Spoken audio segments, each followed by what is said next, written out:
It is the capper of Tamarack Ottawa race weekend. Welcome everyone to our coverage of the Tartan Ottawa Marathon. Arash Badani with you. It is great to have you with us. We had a record-setting Saturday in the 10K, and we are looking forward to what should be a terrific star-studded field on both the men's and women's side. And calling it today, Jenna Ladd is here, Reed Coulthard is here, and if today is anything like last night, we are in store for a treat where we had a Canadian record be shattered on the men's side last night. Yeah, we usually don't see such favorable conditions here in Ottawa. It's often hot. Yesterday it was cool. This morning it was cool. So the athletes aren't going to be afraid to push the pace early today. 7 degrees Celsius is the feels like temperature, Jenna, but you made the point with the humidity, it's a little different from a condition standpoint. Yeah, 90% humidity, so it is cool out there, but I think the sweat factor will start to kick in where it feels like that warm, wet blanket as athletes start to warm up. So this race is typically known as Ottawa traditionally, so we get a little bit of that, but altogether it's going to be great. Yesterday was about the Canadians. We had a new Canadian record get shattered. And on the women's side, we had a comeback win. And there's going to be a lot of kind of focus on the Canadians today. What should we expect in these conditions? We're so used to Ottawa being such a hot weekend this time around. Jenna, what are you looking for from a condition standpoint, from a Canadian lens? Yeah, I think that a lot of the athletes who have historically been here before will know that it is a temperamental race. Similar to the athletes that ran in Boston, you never know what you're going to get in May in Ottawa. I mean, we could have snow, we could have a heat wave, we could have a tornado at this point. So I think that if the well-prepared athletes will have simulated training in all sorts of environments and will be ready and prepared, or they're making some amendments with those adjustments, knowing that it is going to be favorable, so maybe it is the day to really lock in and go for it, which is what I think is going to happen. I think that we're going to see athletes taking advantage of the weather and just, pedal to the metal. Yeah, you don't run that many marathons in a year, so when the conditions are favorable, you definitely want to take advantage of it. So we'll see the likes of Rory doubling back from Boston and Tristan. And then we have a nice group of guys trying to run around 2:17. And on the women's side, Anne-Marie Comeau and McKenna Fitzgerald. So we have some strong Canadians who will try to be pushing into PB territory. 42.2 kilometers that'll weave and navigate throughout Ottawa and into the province of Quebec. Let's bring up the course map that takes a little bit of a different turn than we saw in the 10K yesterday. It starts, of course, at City Hall, then they will turn right as they make their way up Parliament Hill. That's actually the biggest hill of the course for about a kilometer. Then comes a 2K descent that the runners can make up some time. At the 3K mark, they'll reach the War Museum, then some rolling along the Ottawa River, then roll back towards the War Museum. The race will take them into Tunney's pasture at the 5K mark. That's the first of 8 water bottles. Then they'll roll back towards the War Museum again. At the 8K mark, that's when they'll cross over to Quebec. They'll cross the Chaudière Bridge. The bridge is just shy of a kilometer. You see it right there. They'll take a left on Alexandre Taché. At the 10K mark is the second hill of any substance. And the rest of Quebec is flat for about 5K. There are some ice bags available for the competitors if they're interested in it. Again, it is a cool day here in Ottawa. And as they wrap through Quebec, they'll cross the Alexandria Bridge here to come back into Ottawa. This is the third hill of substance on the track. The first 100 meters of that bridge is pretty steep. And this is Sussex Drive in Ottawa as they cross kilometer number 18 and loop back around. And then once they get into the early 20s, the 22, 23K mark, that's when they'll run through the Governor General's residence and Rideau Hall. The Prime Minister-elect Mark Carney, who was a spectator yesterday, they'll pass his cottage on the property. And then back along Sussex Drive, they'll pass the U.S. Embassy at about the 25-kilometer mark. And there it's pan flat for the next 12 kilometers along the canal. Now, the key spot is going to come at about the 36-kilometer mark. For here, as you can see, it's going to be flat. And that's when they'll head up the Bronson Bridge, Jenna, and it's going to be a fairly steep incline there. And then they'll lose it almost immediately. Yeah, exactly. Yeah, so the Bronson Bridge is a quick turnaround. It is at an inopportune time of the event where you do not want to get a hill. I know some athletes are going to sigh and complain about it, but it's up and then it's a quick down so they can get some speed on that downhill. So as they come around the 35, 36K mark, this could be the spot for a move. By 37K, it's flat the rest of the way. There's a sneaky bit of a grind the last 400 meters. It's 0.5% of an incline. Enough to make a difference maybe in the record being broken, but not necessarily in the result. And then ultimately the finish line at kilometer 42. That is the Tartan Ottawa Marathon course map that we are getting set for in a relatively flat track. What should we expect? Yeah, like I said, I think the pace setters are setting a fast pace today, and they're committed to it. And because of the cool weather, athletes will commit to really pushing themselves early. If it's a hot day, you don't want to overheat early on, so you're a bit more conservative. I mean, I personally want to see them go for it as well. I think it's a bit more, as a runner, and when you're out there, you want to make sure you're pacing it right. As a spectator, I want to see people take risks. I think it's a bit more interesting, and there's certainly going to be some fast times today. We have the elites, we have the recreational runners. Let's take a look at the runners that we're going to be following today. The top 10 men, let's start there because there are a couple of big names to keep your eye on, led by Albert Carrier, who won the New York City Marathon. You see him there, number 2 on your list. Carrier had to pull out of Boston a few weeks back because of an ankle issue. It's not 100%. And so that kind of suggests to you, okay, maybe there could be an opening for the Canadian. Rory Linkletter, 28 years young, from Calgary. He just broke his own personal best in Boston this year. That's where that 2:07:02 came from. Yeah, that's a really fast time. Even his official PB is still 2:08, which is very fast. It's very competitive here. You see a lot of, you see a couple 2:06s and 2:07s on the start list there, but a couple of those guys haven't run those lately. Whereas Rory's in the best shape of his life right now. Has a fast 10K already this year, so he's in the prime right now. I think we're going to see Abdi Ali Galechu, as well as Belay Tillahan up there as well. So there'll be a pack of, well, who knows? At the beginning there might be quite a big pack, but we'll see once we get past 10K, we'll see who's really in contention and who's going to be fighting for those podium spots. Let's take a look at the women's side, where there is also a couple of Canadians to keep an eye on. You see Anne-Marie Comeau among them. Viseline Shevchenko, 35 years old, just arrived in Ottawa a couple of days ago, and she's definitely going to be one to watch. Yeah, Viseline, she's got a really fast PB, 2:21. Not only that, she's run 2:22 fairly recently. Meseret Gebra actually was 4th last year at the Toronto Waterfront Marathon. Very good time. Phyllis Ongori actually lives in Southern Ontario. She's been on the circuit for a while. Her best times have come years ago. And then not shown up here because she's making her debut is Mercy Chelangat. And I think Mercy's going to be up there fighting for the win. She's run already a 1:08 half marathon this year, so that's a very fast time.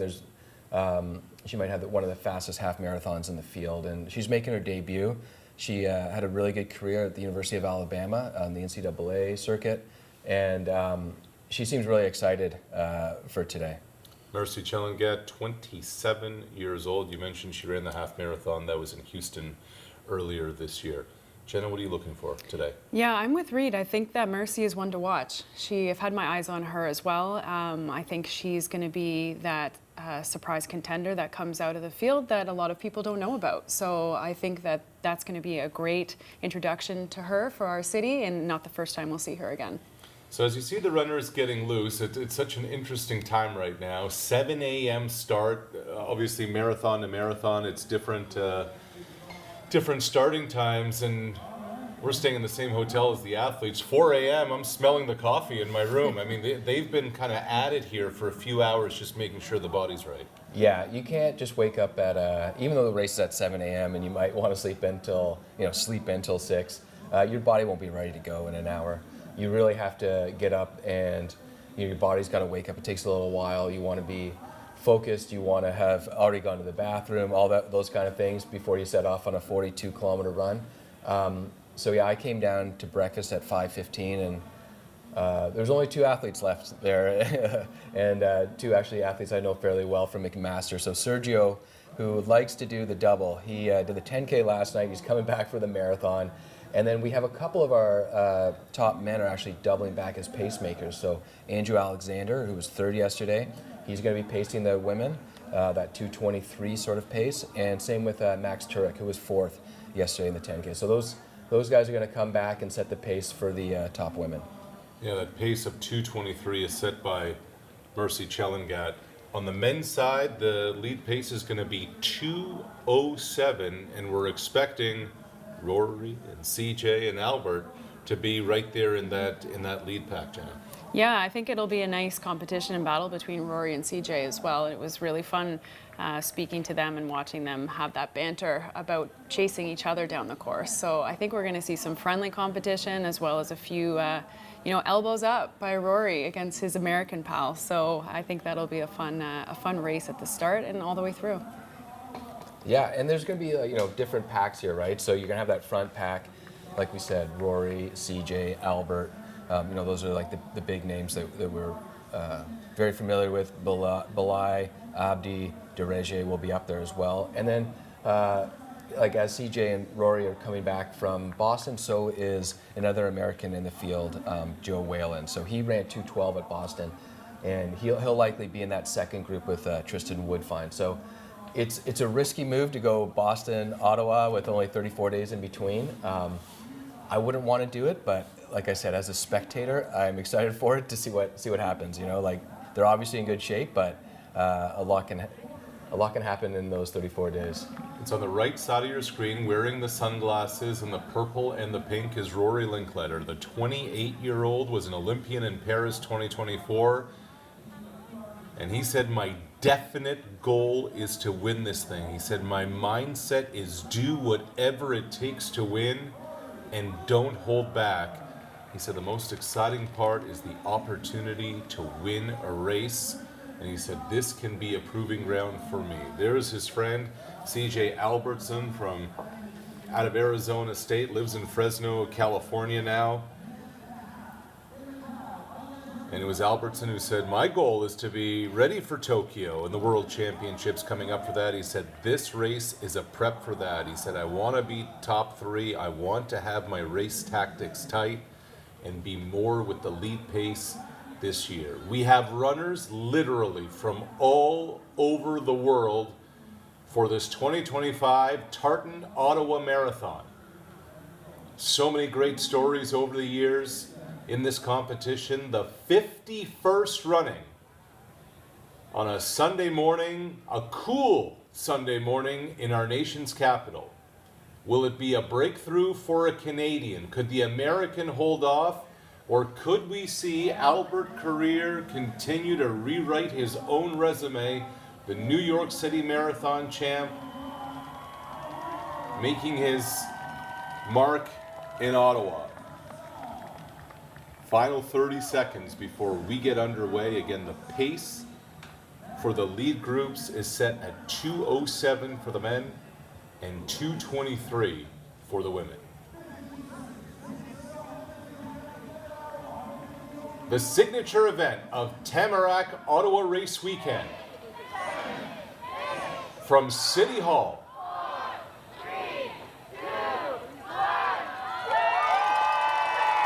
And we are underway in 2025.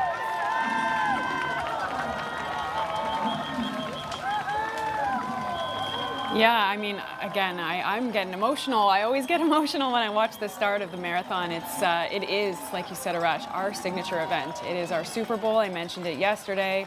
I won't say too much. I gotta swallow these big feelings because this is An incredible, incredible event for our community, an incredible event for our athletes, new runners. We've got runners from all over the world, as you mentioned, and athletes competing for their first time at this distance. So you have a massive, massive field of general population athletes trying their hand at something new today and chasing those elites down. So not only do they get to, chase their personal best, but they get to be in line with some of the world's greatest athletes and witness that history unfold. So it really is a special event, and we're blessed to have these incredible runners battling it out alongside everyone else.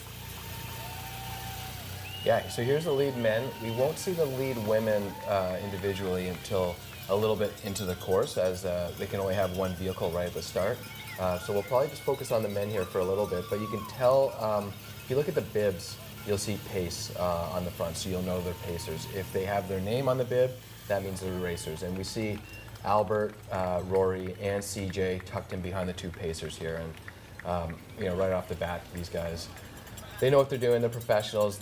Some of these pacers actually are the same guys who paced in the Toronto Waterfront Marathon. They are professional pacers. They know they're going to come and guarantee to money. So it's a good job, because if you race, you're going for a bigger pot of money. The prize money is quite large at any major marathon here, but it's not guaranteed, right? Like, you have a bad day after 30K, you don't make any money. But the pacers are guaranteed money. So these guys, they do this consistently, and they're good at what they do. And you Pacers for the lead group, Felix Koech and Peter Mburu. And you were mentioning, Reed, for those who aren't familiar with the pacing group, they don't have to stay on the course the whole time. They can peel off as needed.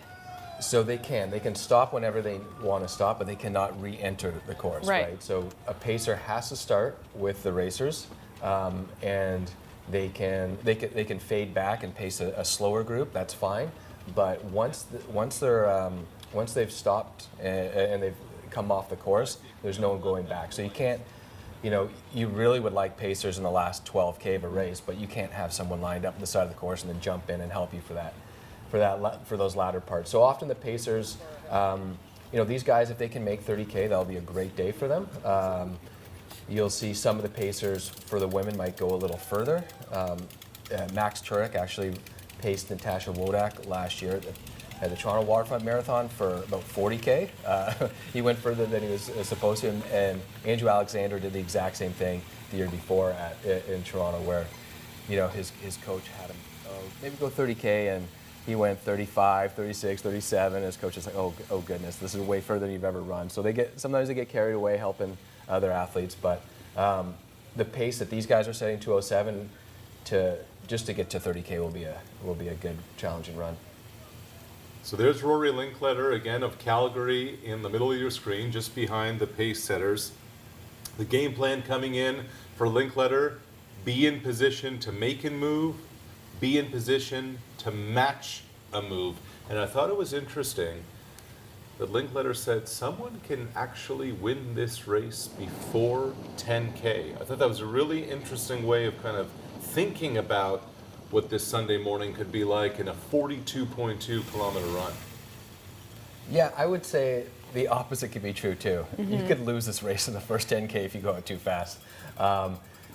With the likes of Albert Carrier here, he's run New York 3 times. The worst he's finished is second. Yeah.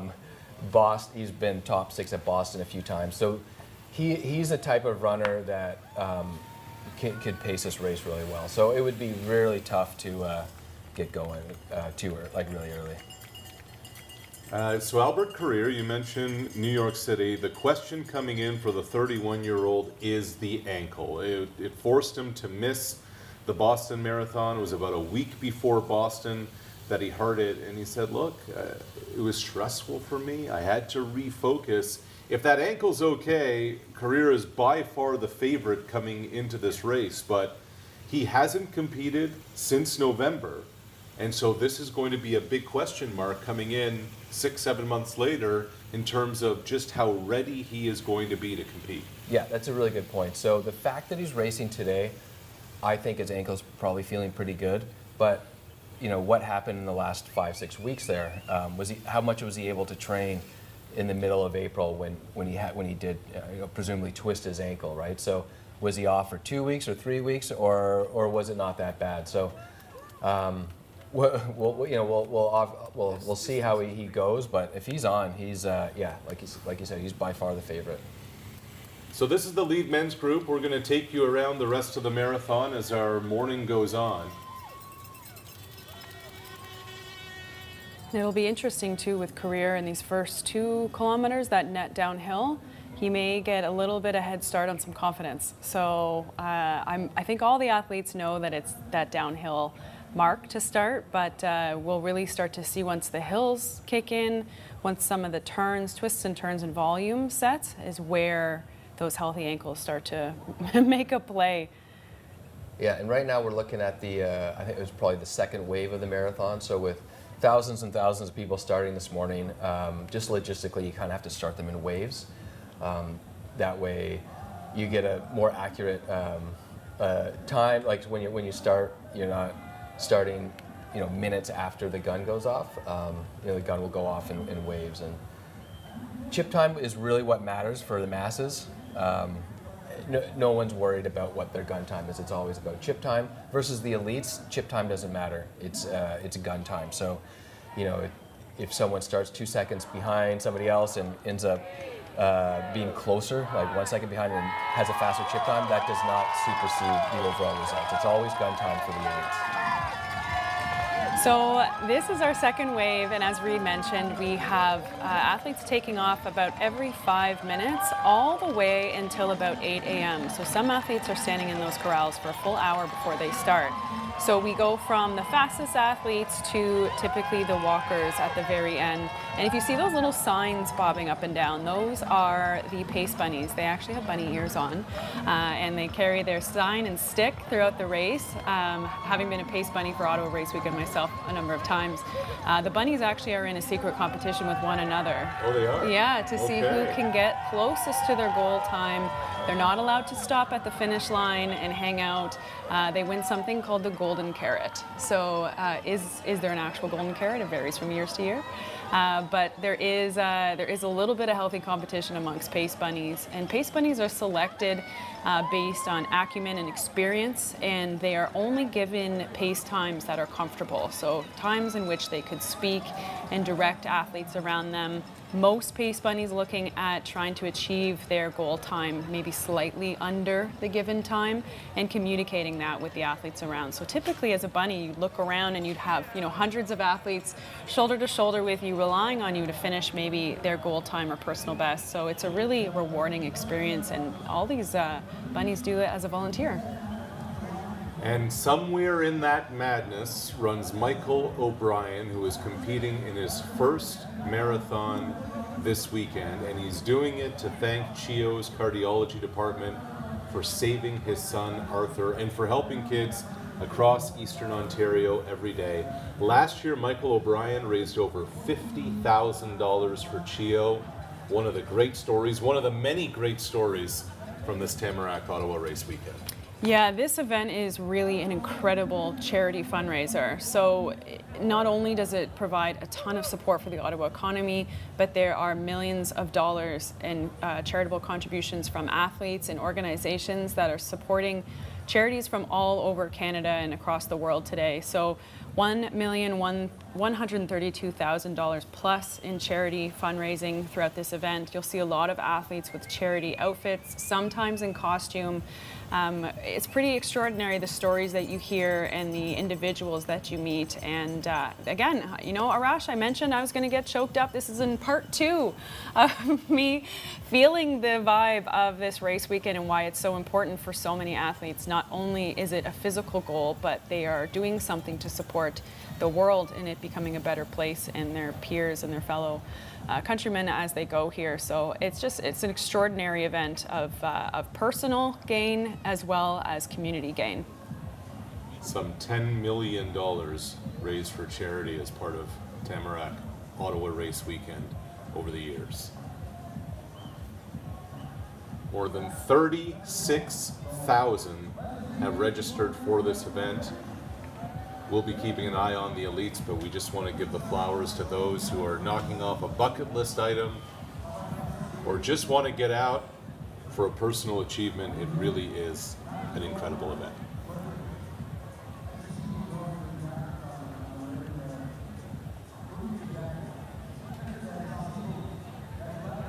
So back to the lead men and back to the lead women. The course record set in 2022 on the men's side by Andulum Bele Shefara in 2:06:04. The women's record was set back in 2018 by Gillette Burka 2:22:17. There's Rory Linkletter again on the left. Trailing him in the blue and the green is CJ Albertson, his friend from Fresno, California. They've developed a little bit of a friendly rivalry.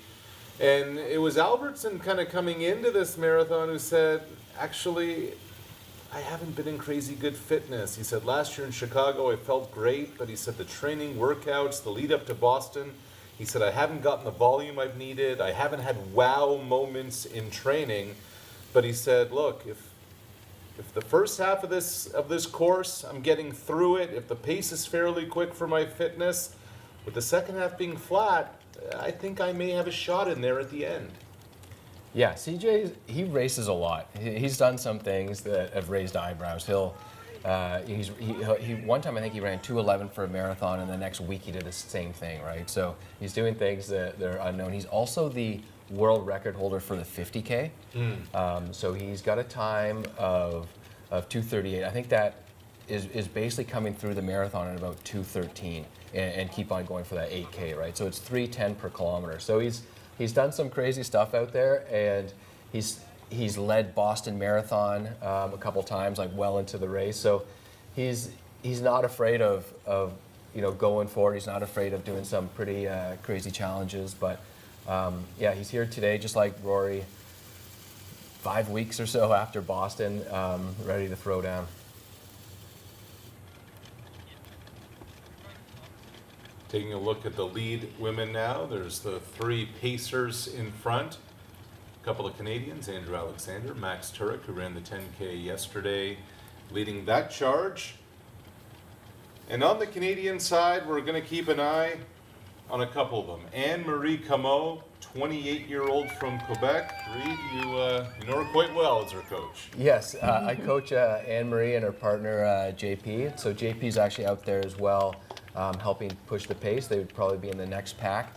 Anne-Marie is actually an Olympian from 2018, Winter Olympian. Cross-country skier, yeah. Yes, and she actually had a shoulder incident falling, which she actually redid again last year as well. And that is one reason why she's really moved to the road. So less of a chance of falling. It's easier. You're not using your shoulders like you are when you're cross-country skiing. So she's taken to the roads, and she's also a very good trail runner. She's made the World Championship team. She was the top Canadian at the last World Championships in the uphill and up-down race. So she's a very versatile athlete. She can run on the roads, the track, and on the trails. And she's coming off of a 15:54 5K a couple weeks ago. So she's really looking to solidify her spot as the top Canadian today at in the Ottawa Marathon. Now, for her fitness coming from cross-country skiing to running, how have you found that translation of fitness in terms of strength and endurance? Is it fairly smooth, or has there been some really interesting development on how you have to change the fitness?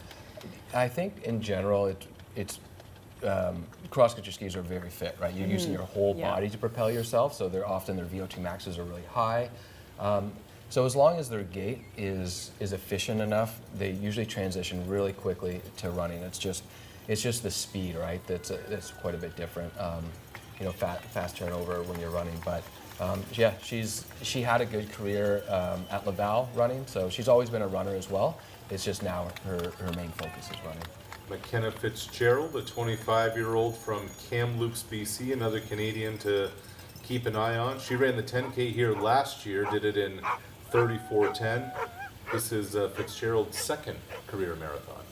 Yeah, she's definitely one to look out for as well. She's already run a 1:13:10 half in France this year, so she's very fit. She's coming in here looking to run a fast time and improve on her 2:36 personal best from last year. So the lead women at about the 5-kilometer mark, running towards Tunney's pasture, a lot of government buildings in this area, and then the course is going to roll back towards the river and towards the War Museum from here, Jenna. Yeah, this part of the course is one of my least favorite. Personally, I find it a little, it's very bureaucratic buildings. There's not as much community support as we transition from the main residential areas to the parkway here. There's a few little loops and turns. It's fairly unscenic at this point, but fortunately the race has made this section short and it is full of support. So there are aid stations available for all the athletes, as well as when the half marathon crew starts moving, they start having some extra nutrition at this point. So they distract from those big gray buildings with some cheer stations, as well as all those extra amenities that are provided for all the athletes, including our elite athletes. And you can see some of them throwing cups. They're taking some of the additional support provided by volunteers today, which is great if you need it. Athletes have their bottle stations available for them, but they can take extra water and extra hydration from these additional aid stations that are located approximately every 2 to 3 kilometers.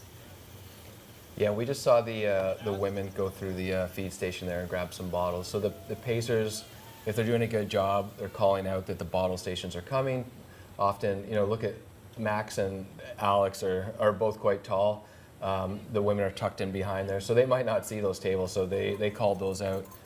They're saying, hey, right-hand side, get your bottles. The bottles are all assigned, so all the tables and positions on the tables are assigned to athletes, so athletes should know where their bottles are. They've also decorated them to their own style, right? So you can easily identify your bottle. Hopefully no one takes your own bottle. So your bottle looks distinct and you're getting all your nutrition, because over 42K, you're going to need fuel. You're not just going to be able to carb load your way through a 42-kilometer race at this intensity. Another wave of runners getting set to open their 2025 marathon.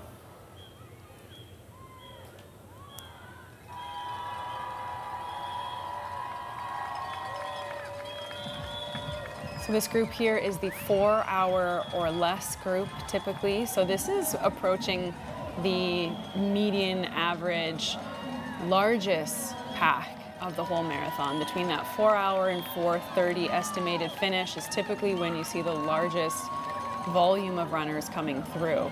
And what's really cool about pacing this course out in terms of letting athletes move every 5 minutes is that spectators get to see huge waves of athletes go one at a time, and they get to sort of understand that if they're following an athlete, there's going to be a swell of people and then a little break and another swell.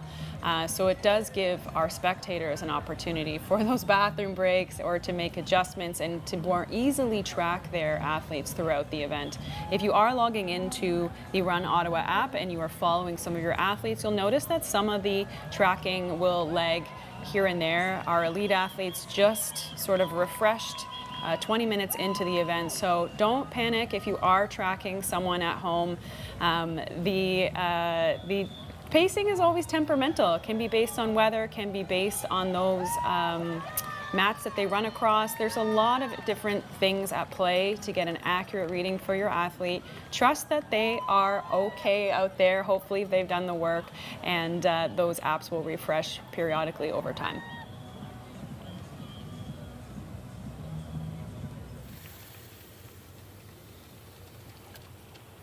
Back to the lead men as we come up on the 20-minute mark. To no surprise, there's Rory Linkletter and Albert Carrier. Yeah, I always try to look at their faces at this point in the race. They're 20 minutes in, so now, they're starting to work a little bit more, and who looks relaxed in the face, who looks relaxed in the upper body. That can tell a lot. You want to be very well within yourself and very relaxed the longer you can be, right? So if you're forcing the pace early on, that's usually trouble. A runner like Yuki Kawauchi, he looks like he's laboring from the beginning, and he holds it to the end. He won Boston like that, but for the most part, if you see someone really start to grind their upper body, That's a tale that they're going to be suffering by kilometer 30. And now the lead women. Yeah, so quite a big pack. You see some of the men have tucked in there as well. It's 25, not 45. You know, so right? Arnaud They're confused. Franconi, he was actually the Yeah, top he said Canadian 45. last year at this race. Men are So confused. you know, he's tucked in there. There's probably a few Canadian men in front of this pack as well, like the likes of Blair Morgan, Kevin Coffey, Sergio. They'll be ahead. So, you know, I'm guessing sort of like the 7th, 8th sort of Canadian men are in this pack. It's usually nice to have a few more people in the pack, especially if the pacers aren't going to go the full way. You know, the women can have that extra competition. But yeah, it looks like I'm guessing about eight of the top women are tucked in and just sort of like just going with this pace, and everyone's feeling still pretty good at this point.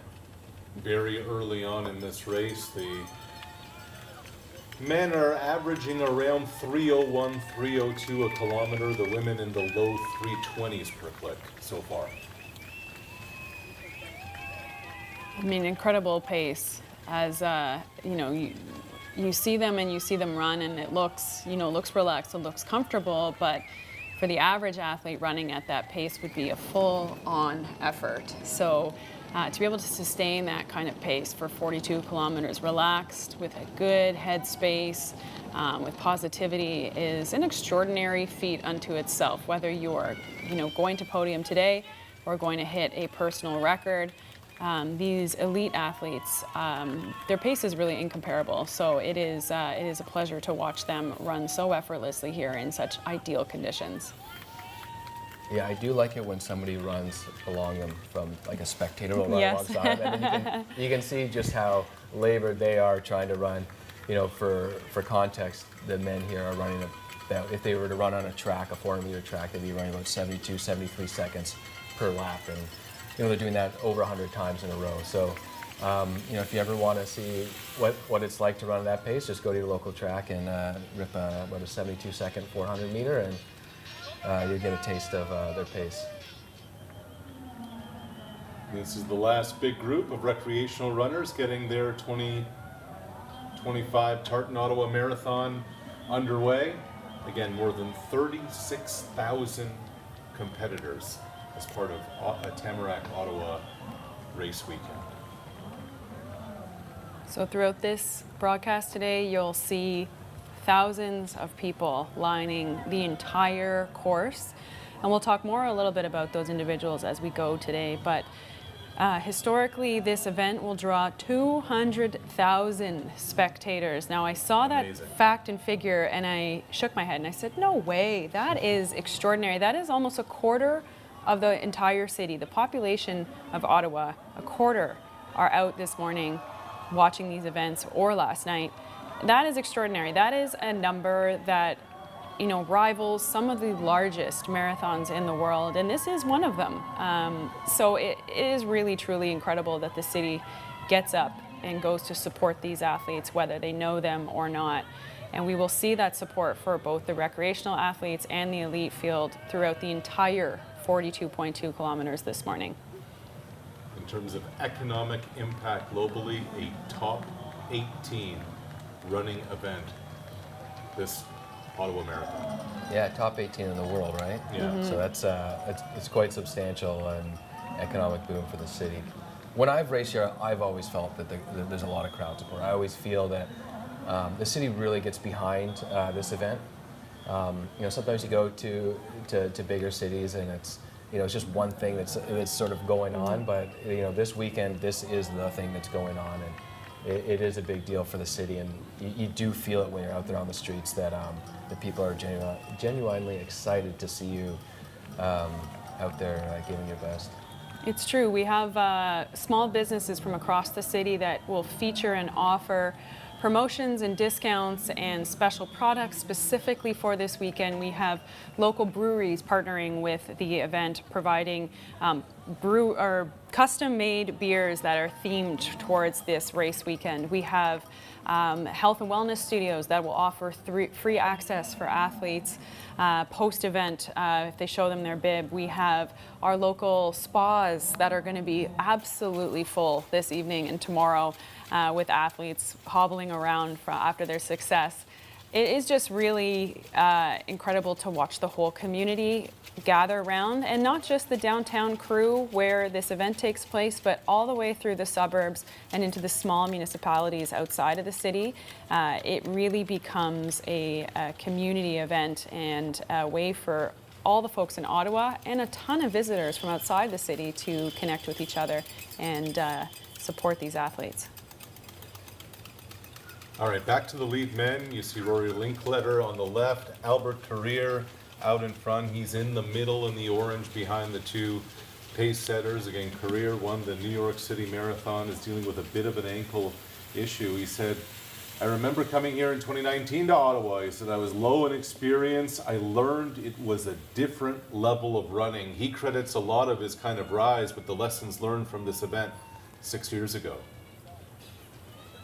Yeah, it's nice that he had this opportunity. You know, it was a bummer, obviously a bummer to not run the Boston Marathon, but to have another race that he could do 5 weeks later, and then on top of that, one that he's familiar with. So he's won this race before. He knows the course is slightly different, but you know he knows the terrain, he knows the city, so he's coming back to familiar ground. So that if anything, that's sort of the silver lining of. Not being able to race, but finding another race. There's not that many marathons, by the time late May, June roll around. Most marathons are in the spring and the fall. They try to line them up with sort of cooler weather. There probably wasn't that many opportunities for him beyond this. As far as a big, city marathon with good prize money.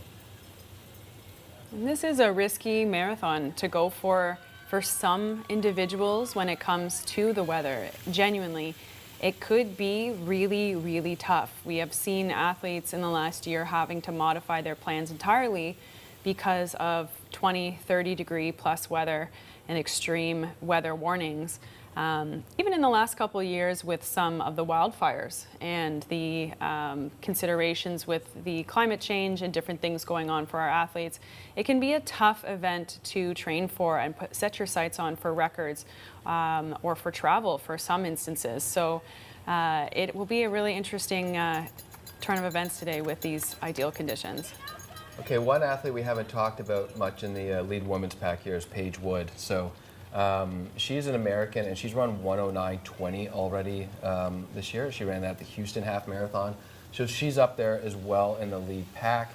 That lead pack is, it's still very, it's quite big. You can see the men's lead pack on the left-hand side starting to string out a little bit. A couple of guys have fallen off. The women's pack, almost 30 minutes into this race, it's still quite intact. So Wood is an American. She was planning to originally run this race with her good friend Mercy, but life takes you on different journeys. Paige became a mom in November of 2023. Son brought home norovirus from daycare, and Wood hasn't been able to really train the way she wants. Will run the marathon in June in Duluth, but today will probably be out there for about 25K. Help on her build, almost a dress rehearsal for Duluth coming up. Wood, a decorated runner, an All-American at Syracuse University in the steeplechase. All right, Syracuse, not too far from here, relatively speaking. Here. Yeah, in that lead pack, like we said, we got Paige Wood, Fantu Shugi, Vissaline Jepkesho, Mercy Chalangat, we talked about her earlier, making her debut. Meseret Gebra, very strong competitor. Gosa Dikebo and Salem Fente and Bantu Gata. So there's nine elites up there who split 5K in under 16:50. So that's how the women's race is shaping up right now. And looks like they're crossing the bridge with the lead women now, Jenna? Yeah, so now they're moving into the Quebec side of the route. Now this part of the course changes regularly. Last year in this event, there was no inclusion of Quebec due to construction. So there was some construction delays in the city. As we know, we're in construction season. We can never predict these things. So this is an inclusion this year, which is a little bit different than past years. And what also makes this course unique is that you do get two provinces in one. This side of the course, on a historically warm day, is going to be a nice relief because there are plenty of buildings that will provide moments of shade. However, today we are cloudcast, so it won't provide the same kind of relief. This also section of the course does have lots of turns. There are small ups and downs, so it's not a hilly section per se in terms of consistent grade, but it does undulate up and down. So someone like Career who has an ankle issue, if he's sensitive at all to any change in terrain or elevation, this is where we may see some aches and pains coming in, as well as the quality of the pavement. It does change from Ontario to Quebec, so we have seen athletes struggle with some extra potholes or things like that here and there. The city does its job to clean up as much as we can, but it's a different municipality in Quebec and different rules and different maintenance. So hopefully we'll see athletes stay safe. You saw on the women's side there was a little bit of a hill there. It's the second hill of any substance on this track at about the 10K mark. Enough of a kick for the runners to feel it, but the rest of Quebec is going to be flat for the next 5K. Absolutely, yeah. The hill that the women were running up is one that will start to set apart those who have done enough training and those who may have needed a little extra. It does start to feel it a little bit in the legs. It is a common hill that we're familiar with in the Ottawa community and that I will warn athletes about who are maybe a little underprepared for the event. For the elites, it should be completely manageable, but you never know. They're human just like us, believe it or not, and they experience the same sort of aches and pains as they mosey along. However, they don't show it in their faces like the average individual would. So about 2 minutes ago, the lead men went through the 10-kilometer mark. There were about 7 or 8 of them. Abdi Galetu, John Langat, Demeke Tesfaye, Albert Career, Belai, Tillahan, Rory Linkletter, and CJ Albertson. So they're all about 30:09, somewhere around there, 30:07 to 30:09. And even in the last, we're almost at 3 minutes now past 10K. You can see it spreading apart a little bit. I think, those little undulations, the pacers are doing a good job of keeping the pace quite steady. But over undulations, that means the efforts are going to be up and down. And, the pacers are really committed to keeping that pace really solid. But you might see some of the racers, when you're going up a hill and the pace is very, it's very consistent, you might just back off a little bit, let them go a little bit on the uphill and try to catch them on the slight downhill. So Rory coming off the back a little bit there, he did that at Boston, and watching Boston, I got a little worried. I'm like, oh no, he's coming off the back, it's going to be a tough, but he actually fought back really well and beat a few of the guys who stayed with that pack longer to finish 6th there at Boston. So it's not something I'm worried about right now if that, elastic band's getting a little wider and stretched out here and there through the undulations. Yeah, we still have so much time, and Rory at Boston really got more speed on that back half with those downhills. So as this event unfolds, we have a couple hills towards the end around that 35K mark, and then it's that relatively flat finish. So that's where we may see someone like Rory really going for it if he's studied the course and realizes those are his strengths. So time will tell. Yeah, and that second pack of men still went through 10K in under 31 minutes. So that's Joseph Whalen and Tristan Woodfine. So Tristan would be our second Canadian man on course here. Woodfine, a 31-year-old from Renfrew County, Ontario, 8th fastest Canadian marathoner of all time, ran Houston last year in 2:10:39. Yeah, and Tristan's been training really well. Like you said, he's out in Renfrew County, training by himself on the dirt roads. You know, it's that sort of like loneliness of the long distance runner narrative. He's out there in the early morning, just putting the work in, quietly going about his business. But he's in quite good shape. He actually ran the Vancouver BMO Marathon 3 weeks ago, and I'm his coach, and the plan was to do it more of a training run, and he got a little excited. He ran 2:16:51, much faster than we had talked about. And I was a little bit worried, but he still bounced back from that really well. I thought he probably shouldn't go that fast, but the prize money and finishing second in that race just excited him, and he got a little carried away.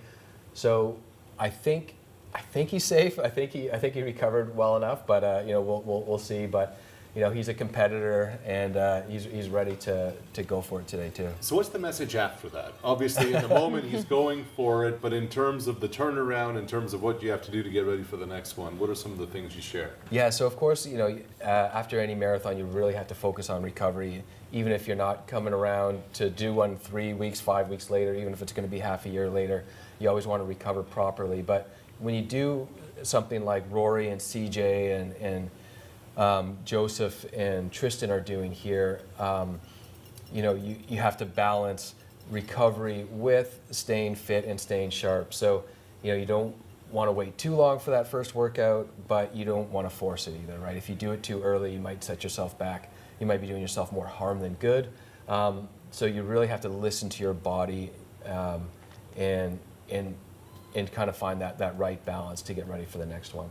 I mean, Reed's being very friendly as a coach. If I had, if my athlete went for it, first thing you do is congratulate them and say, great job. And then you cross your arms and you say, hey. What the heck yeah, were you doing? yeah. Well, great job. Yeah. I'll give him the benefit of the doubt. If everything goes well and he feels great today, Yeah. I'll say, you got away with it. Let's not do that again, but Exactly. you got away with it. But you know, the race was done. You know, I couldn't talk to him obviously on the course. So you know, we just have to roll with how everything went. You trust your athlete, you trust your coach. It's a two-way street, but these athletes know so much about their bodies and what they're doing, and you know, we do our best to help them out. We talked about that 50-meter hill just shy of the 10-kilometer mark. 3:28 leading into the 10K, 3:21 for the following kilometer. So now that it's flattened yeah. out, we're seeing that pace really speed up. Yeah, and you're seeing Rory come back closer to those pacers. You know, he looks like he's fourth right now. As far as racers are concerned, he's sitting in second place behind Albert Carrera, right? So he's still very much in the mix. And if we look at you know, what the top Canadian women have done so far in this race, so Anne-Marie Comeau is sitting in 11th, McKenna Fitzgerald in 13th, Claudine Soucy in 14th overall for the women, and McKenna Jackson in 15th. So you have 4 Canadian women from 11th to 15th right now. There's the lead pack on the women's side. You mentioned Anne-Marie Comeau, again, a 28-year-old from Quebec. But what an athlete. Cross-country skiing, an Olympian at Pyeongchang 2018. 5 years later, named Canada's Mountain and Trail Running Athlete of the Year. I mean, this is a true athlete we're talking about in Comeau. Yeah, and she just loves racing, right? So it's a little challenging as a coach because she wants to do everything. She did the Canadian uphill mountain running championships the week before the Toronto Marathon last year, right? And I'm trying to figure out, you know, how to combine the two. But she just has so much fun racing, and her partner JP has the record he's also a national team member on the mountain running squad, so they're doing everything. Jean-Philippe Thibodeau. Yes. Yeah, so Jean-Philippe Thibodeau, you know, national team, like I said, national team member. He's competed at Worlds as well, and he's a good road racer in his own right. He's run 1:08 for the half, so he's out there today helping Anne-Marie set the pace. I mean, those type of athletes are unicorns amongst us coaches. You know, the ones that want to work and the ones that want to race. Typically, those are harder to find, and those are values and qualities that you can't coach in someone. That is just someone who is motivated for excellence and success, and it can be an absolute pleasure to work with them, as well as proven challenges on how, like you said, Reed, balancing the training and making sure the athlete isn't overextended and making sure they remain injury-free. So for her to be out here today and, like you said, doing all of those things that maybe in a not most opportune order, but finding success, she's an incredible athlete, and it's great to have her represent us today. Yeah, and this particular training block went really well. She was really focused on the marathon without much distraction because she's an accountant. So April's very busy for her. Oh, wow. She likes, not to travel, not to race much in that busy month. And then, once April's done, she's got a bit more free time. But then, you're already in race month, right? So she did a 5K, and then that's about all she needed to put on the schedule. So this particular training block's gone fairly well and consistent without the distractions of doing some sort of trail race here or there. You talked about the turns. We're seeing a lot of them, Jenna, on the lead men's side. Yeah, again, this part of the course is just full of turns, left, right, center, and you can see that they're running through the shade here now, which would maybe providing a little bit of relief for them now with a slight break from the humidity perhaps. But there is quite a few turns here. I personally enjoy the sections of the races with lots of turns. It keeps the mind a bit distracted, especially in the long slogs that are the marathon, where it can be a bit arduous when you've got those long, straight stretches. So this does provide a little bit of excitement visually for athletes. Whether they're feeling that or experiencing that is based on their individual desires and expectations. But this part of the course does add that. It is a little bit quieter here with spectator support. So the Quebec side tends to draw a few less people. But the good news is as they start to approach the crossover to the Ontario side on a significant hill and one of the absolute best views of the entire city, it's going to start getting the loudest part of spectator support. So they will come from turns, quiet, and shade into absolute chaos. That's when they'll be crossing the Alexandria Bridge, which also represents the third hill of real substance in this course. Yeah, so you see the pacers on the men's side are really, they're still on the gas, and Albert Career is really tucked up. Rory looks really good when we saw him there from the side. He looks like he's pretty much tucked in. The elastic band has been stretching a little bit, but he looks very well within himself. He looks like he's still racing aggressively. CJ right behind him as well. So there you have like the top 5 guys on the screen there. 3 of them are racing, and they're probably, it's way too early to be thinking this, but they might be kind of looking around right now and thinking these might be the top 3, for the podium spots. Linkletter has competed in Ottawa in the past 3 years. Ran a 28:40 in the 10K last May. That was a PB. Yeah, so Rory's run 28:40 on the roads. He's run 27:48 on the track. So that was a really fast 10K already this year. So he's kind of he has run on the track in his marathon sort of build-ups before. He did a sub-4 mile last year. So he really works on his speed, and it's shown that overall, even though a marathoner is really focused on, like the long grind, speed always helps as well. And he's kind of going like, trying to leaf unturned, sort of focus on his training. Oh, and the training has changed. He's added more volume to it. He said probably 10 or 15K added to the weekly average, and he's also doing the double threshold thing, 2-a-day workouts. He said that's new, and he really has put an emphasis on 10K speed, and he said that's really worked for him. I like double threshold workouts. I think they're really effective. Athletes hate it historically, but I think they elicit some really great results. It depends on the athlete, though. You have to have an athlete with time and acumen and discipline to be able to execute them, but I think they're an effective tool. And Reed, I don't know if you agree, but I like them.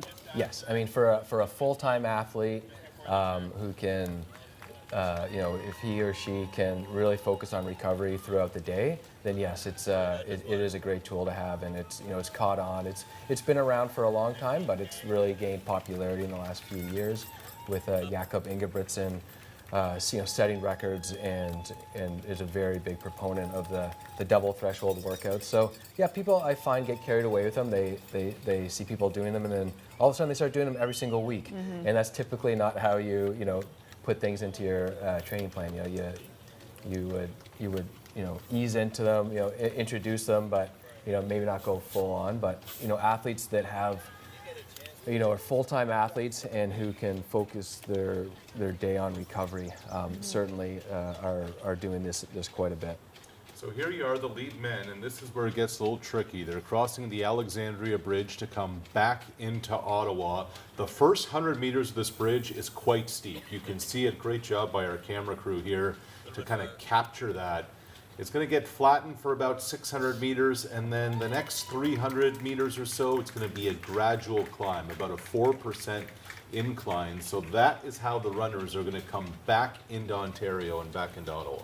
Yeah, so this section is stunning. So you can't really see it on this view, but if you're familiar with the city, the view that you see if the athletes looked right, you see the river and Parliament buildings, the backside. If you look left, you can see Quebec, and you can see our Rockcliffe section of our city, where the Governor General's residence is, where the Prime Minister's residence is. Both directions are stunning. So this is such a beautiful part of the race, but very technically challenging and creating more divide with athletes with those inclines. So from the bottom of this hill, where you had that steep incline to start, now it's flattened out. It does gradually continue to incline all the way up to our National Gallery. So they will pass the National Gallery on the left. You'll see our big spider, Mama, who's there. We'll have some tourists there. And that artery going left across the National Gallery is really small. So there's not a lot of space for athletes. It'll be fine for the elite athletes. For the general population, it gets a little bit crowded. But that is where the crowds really lay it on thick. You have athletes that are going to be coming to and from in a couple hours on the out and back section, as well as the break-off point for the half marathon athletes that will begin at 9 a.m. So you get an opportunity, a vantage point to see elites coming in, general population going out, and half marathon athletes turning all at once. So you best believe that crowd is just motivated. So it's personally one of my most favorite spots. This section of the course I warn athletes about because it is that gradual uphill, and you can see it happening again here now as they slowly make their way up across the National Gallery on their left, and they'll be turning onto Sussex Drive heading into Rockcliffe next. And there's the crowd starting to thicken up, and you can hear them cheering. It's a really special time, and hopefully the elite athletes are noticing those individuals or spotting maybe some of their coaches, some of their peers, partners and along this section. Yeah, it's interesting to see the strengths and weaknesses of some of the top men here. So CJ Albertson actually just went ahead of the Pacers for a few strides on that downhill there. He's a good downhiller. He just sort of like, lets his legs go with the gravity there. And you also saw Rory. It looks as though Rory is really he's not going up the hills that fast. He's probably doing that on purpose to keep an even heart rate, so not to spike his effort levels. He's letting the pack go a little bit on the uphills, and he has so far caught back up to the lead pacers. Each time he's kind of let them go a little bit. So the course from now on is a bit flatter than what we've seen, especially for the men. The women still are coming up to that bridge, but for the men, the course does flatten out now, and maybe you'll see the pack sort of stay a bit more consistent rather than somebody coming off here or there. But you can see Rory trailing a little bit. I'd normally be really worried about that, but watching him come back from Boston, I'm not as worried. Totally. He's a really tough competitor, and he still has his eyes set on that lead pack there. It's still early. We still have time. I mean, not according to Rory and his 10K, big game setting strategy. But again, he knows that just like we know that anything can change at any time. And those last 10K is really where we see some athletes make some big moves. So now on the screen here, we're seeing JP Thibodeau and Jake Cameron pace Anne-Marie Comeau. So Jake was supposed to pace other athletes, I think. I don't know if they fell off or whatnot, but right now Anne-Marie has two pacers. So Jake Cameron there, he's with Mile to Marathon. Dylan Wykes' coaching crew. They have a I don't know how many athletes they have here, but Huge, probably hundreds. huge, yeah. They do a great job, and Jake is one of their coaches, and him and Dylan are preparing, I think, for Grandma's Marathon coming up, and Dylan's a legend in the city.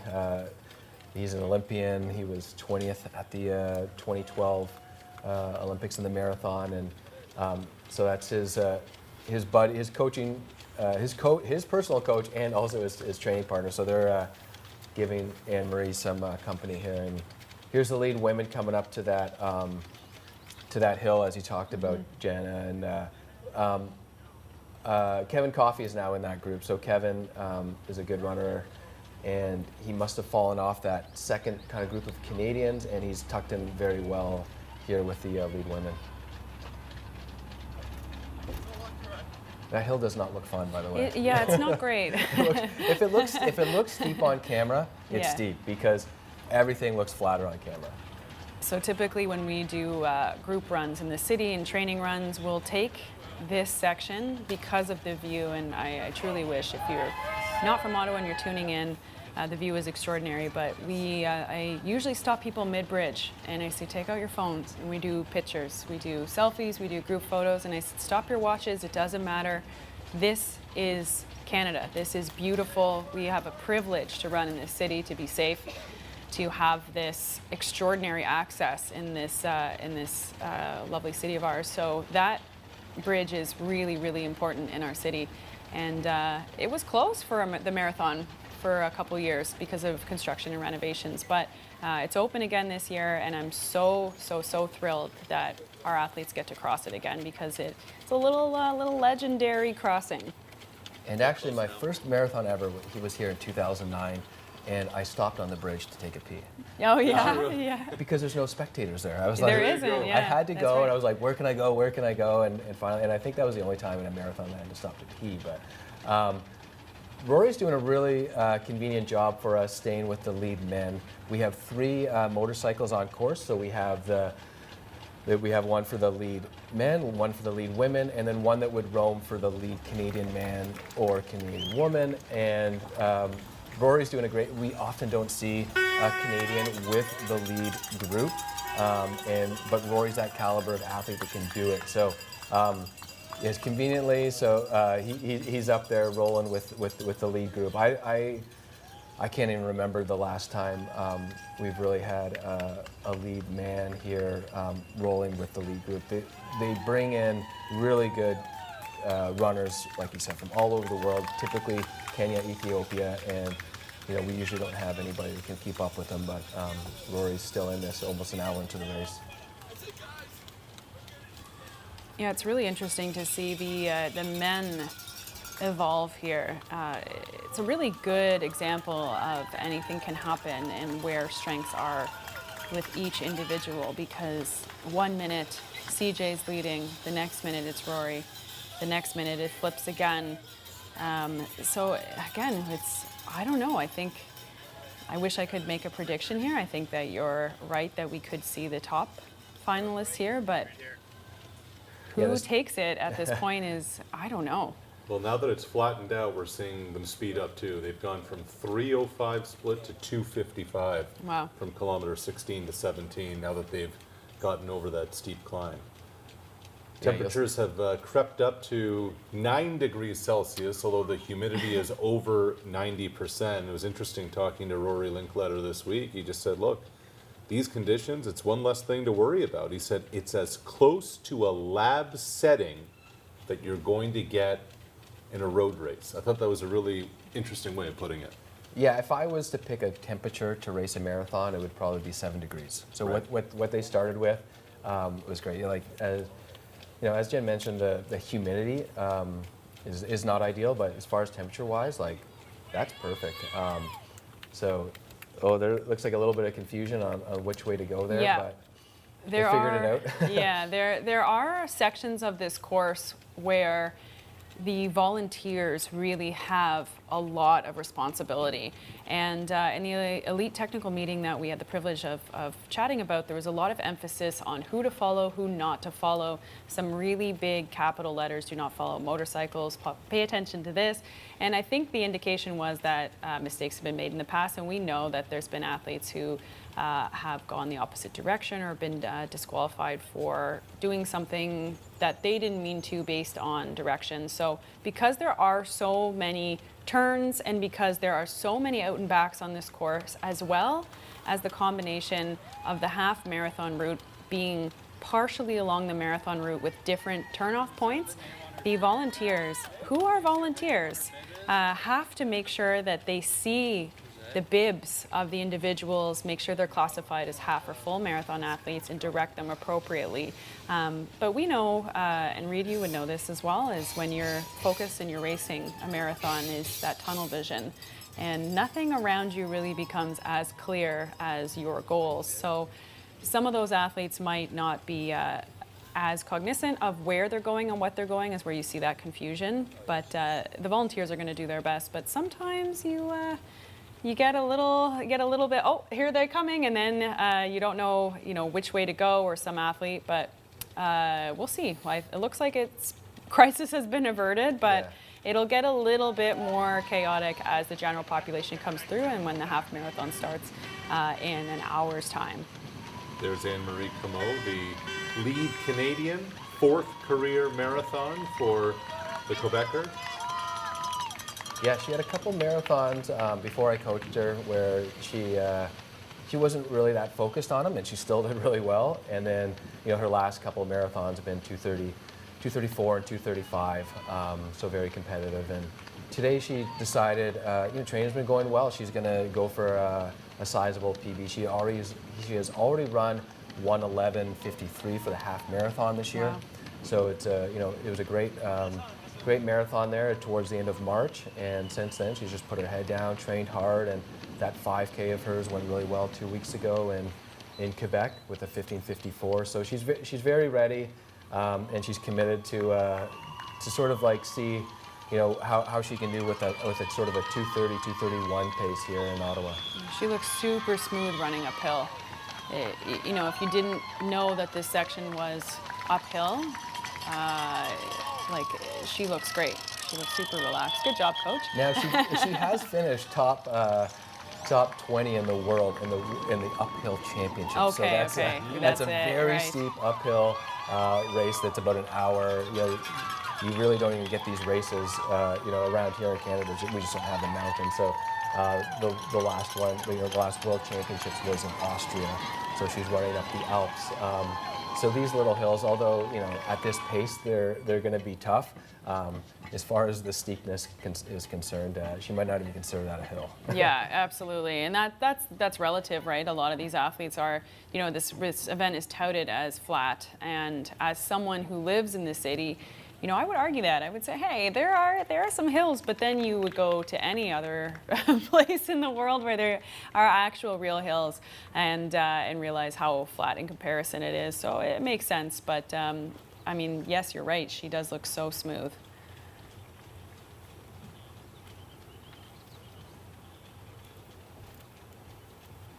So the men here are coming through that Rawcliffe area, and lots of trees, lots of fresh air in this area. Whether that makes a difference or not, if they can feel it, it may.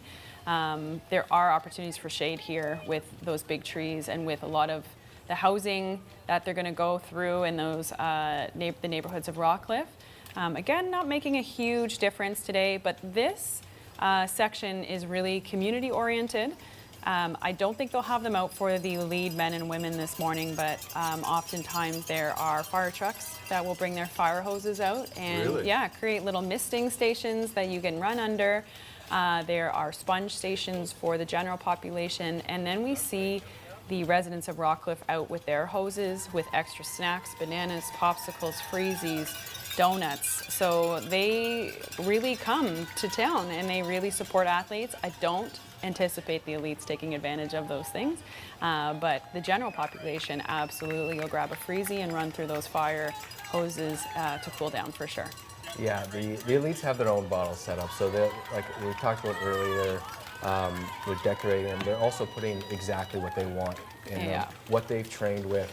You saw them just a few minutes ago, or even just about a minute ago, grab those bottles. So the bottle stations happen about every 5K, and they'll grab their drink, and it's got exactly what they want in it. You know, a lot of the athletes sometimes will put even a gel, take that to the bottle, take the gel, take the drink. Most athletes here would just mix their concoction to the carb ratio that they want. So, wow, this looks like a steep hill. So Yeah, so I remember watching this last year and thinking. There are sections of Rockcliffe is up on a hill. It is a community, a relatively affluent community where we see our leader of the opposition housing. We have embassies from all over the world in this area, and it is built on a series of hills. So there are small little inclines in this area, small false flats, a couple descents. So it depends. Like, again, if you are used to hills, if you can tackle them and get through them well, you barely notice. But if you are coming from a flat area, those athletes coming from, you know, center of Canada, Saskatoon, will feel these hills. And this looks like a decisive move for me. So we've seen the two pacers out front all day. That's Albert Career now with one of the pacers. So Albert is pushing the pace. Obviously, he's very strong on the hills. To New York City's a hilly marathon. He's won that. He's been second there. He's done really well in Boston. Rory's still giving chase here. You can see him. He's the next guy back. But you know, it's one pacer and Albert Career out there. He's, you know, checking his watch, checking his splits, looking over to see what's going on. His stride doesn't really look affected, like he's nursing a bad ankle or anything. You know, sometimes the adrenaline of the race can, you know, be enough to get over like a slight injury like that. But he's putting it to them right now, and this could be a decisive move. We've seen Rory sort of back off on the uphills, like I said, and catch back up. So we'll see if Rory and CJ here are able to, you know, use the downhill and make some ground back up on Albert Career. Albert Career, 31 years old, only began racing back in 2016. He made his debut in Barcelona. This is his first competition of 2025. Started as a runner back in 2010 as a teenager. It was his cousin who was running, Bena Kibe Echo. And Albert said, you know what, that's pretty fun. He said, it was my cousin who motivated me to run. Both of his brothers also were runners, and now Career has made this a career for himself. Coming off the ankle injury, he said, I learned a lot about discipline, I learned a lot about focus, and now here he is well out in front at around the midway point of the 2025 Tartan Ottawa Marathon. It's really interesting to see his running style also in observation compared to his pacer and compared to some other athletes. You can see some internal rotation in his quads, a little bit of external rotation from the knee, almost fishtailing those feet out. And it just goes to show that, you know, we have a lot of advice and suggestions based on proper running form and gait and stride. And these athletes work with the best coaches and doctors and physiotherapists in the world, but sometimes your gait is your gait, your position is your position, and you can be still the best athlete in the world and not have that perfect alignment left, right, and center. And it looks like Career has a little bit of a little kind of unique body position and anatomical placement.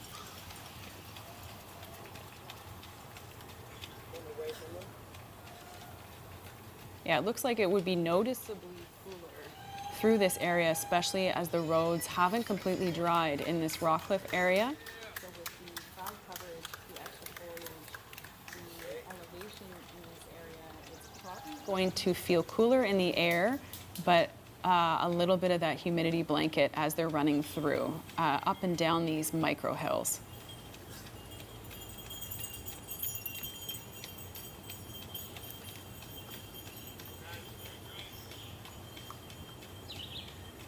You can really see that shade coming through with the lead men. Yeah. Again, much relief on a hotter day. For the gentlemen today and the women today, I'm not too sure it's going to make a huge difference, but maybe those little waves of refreshing coolness will be helpful or not. I mean, we'll hear from them at the end today whether it was helpful or not, and I'm sure anything is better than nothing. Yeah, ask Career about the conditions. He said, oh, the cold, I'm okay in the cold. Yeah, definitely. Yeah, I think Even for a Kenyan. Yeah, I was going to say if you're registering for an event in Ontario, Canada, and again, like I mentioned, you have the best coaches and the best team in the world to assist you. This isn't a surprise. You're aware of these events. We're not seeing athletes register for the the Winterman events in these parts because that -30 is less than to be desired. But this is reasonable. And now they're coming in through the Governor General's residence, so a little bit higher security. Typically, we can see sometimes the Governor General is outside cheering on the athletes. You may even see Prime Minister Mark Carney standing by as well. You can see the extra police presence there. We've got those cooling stations as well. But this area can be really special, especially for Canadians, seeing some of our federal representation cheering them on. Prime Minister-elect Carney was a spectator yesterday for the 10K, living in a cottage on the property now at Rideau Hall, of course. Oh, there he is. There he is. There he is. Yeah. In the blue sweater, waving. Yes, we see you. That's amazing. Yeah, and you know what? That's such a blessing to run in the city, to have Very our Canada, leaders. isn't it? Very, Just by himself outside on a Sunday morning. very Canada. Yes, Yeah. yes. The amount of times I've ran, through and across Parliament, and have ran into our party leaders, or have ran shoulder to shoulder in the past with former Prime Minister Justin Trudeau. It's really special, and they're always running with their security detail, but only in Canada would that be available. So we haven't talked about it much, but if you're tracking runners at home, go to the Run Ottawa app. You'll be able to follow runners, search their names, see how they're doing. We are getting a lot of our stats from Sports Stats. They have live updates. Sometimes it's a little messy when you're looking at that, but as far as tracking your friends and family, use the Run Ottawa app, type in their name, and you'll be able to see how they're progressing through the course. It is a good 100-meter lead at least for Albert Career. And he's broken away from his pacer. Yeah, so Felix Koech, the pacer there, is in the hurt box, and he's probably thinking to himself, stay with him to get paid, stay with him to maximize my pacing duty. But at this point, I would think that Felix's best option is to wait for the next group and try to pace them a bit further. But the job is to stay with the leaders. But Albert looks very strong right now. Let him go. And he's on a tear. So the athletes are now on the switch back into the city. So you're going to see on the right-hand side of the lead men our elite athletes. On the left-hand side, you're going to see the faster runners from the general population. So those athletes that are 3:30 or less approaching the Rockcliffe section of this event. Many people won't be able to see those elite athletes getting into that finishing section on the canal, but there will be a handful of individuals, as you can see, that are passing them now, that are going to be rooting them on and cheering them on. And as they approach back into the center of Ottawa, again, those crowds are going to start to swell, especially with larger crowds accumulating for the general population athletes, as there are more of them. And Career is on a tear. His last kilometer, 2:31. Wow. I actually don't believe that. Yeah, and I'm looking at the screen saying to myself, is that right? Yeah, 2:31 is very. He wouldn't be able to do a. I mean, he 3K soared by past himself. the pacer. Yeah, there's no doubt that he is running really fast. He's been averaging about 3 flat per K. Yeah. I would think a 250 kilometer would be quite fast and enough to sort of dispatch himself from the rest of his competition. So I'm gonna say 2:31 is probably not accurate, but needless to say, he has picked up the pace. And I mean, if you look, you can kind of see Rory and CJ back there. You know, the pacers behind Albert, but even beyond that, Rory and CJ, and it's, you kind of have to really squint and to make those two figures out. So there's a very sizable lead, and we're past halfway in the marathon right now. So it's, you know, when things separate here and they're going in this direction, it's very hard to come back from a gap like that. So, for instance, that we're getting half marathon splits. So he was 1:03.12 at halfway. You know, simple math here. We're looking at a 2:06.24 marathon time if he keeps that same pace up. So 2:06.24. That is 20 seconds off the course record pace here. So maybe he's got that in sights. You know, there's like I kind of lied earlier, said that the hills were done. It's actually from 25K on that it's a bit more of a flatter course. So theoretically, the second half of the course could be faster, and maybe he's eyeing that course record.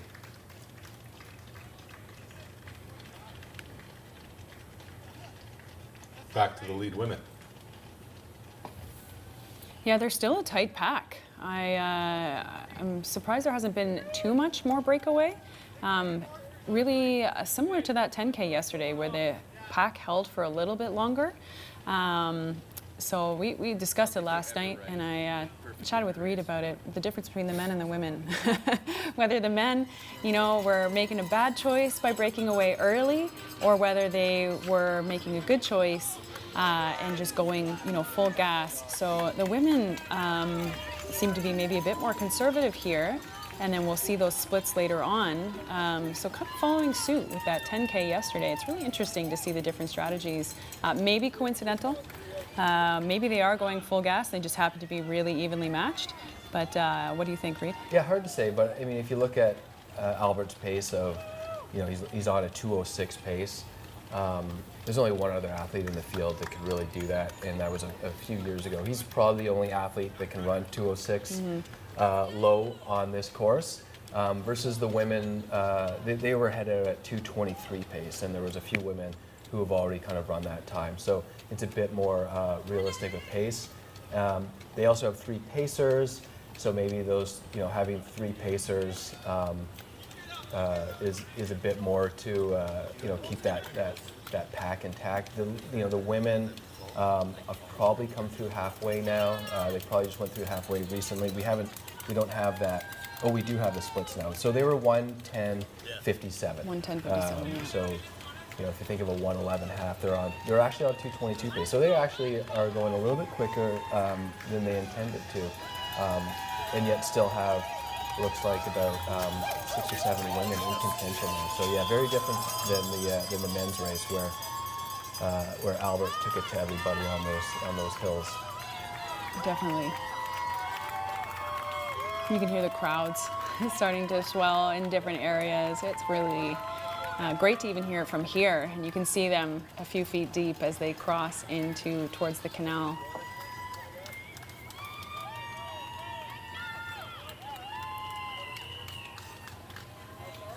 Yeah, so the lead women who are in the thick of it still, we have Paige Wood from the U.S., Fantu Shugi from Ethiopia, Mesrit Gebre, and Salem Fente also from Ethiopia, and then 2 Kenyans, Visaline Jekesho and Mercy Chelangat, who we talked about a bit more earlier with the NCAA career at the University of Alabama, having run 1:08 already this year in Houston, making her debut here. So that you can see the 22-kilometer mark. Max Turek looks like he had a little fun in the sprinkler.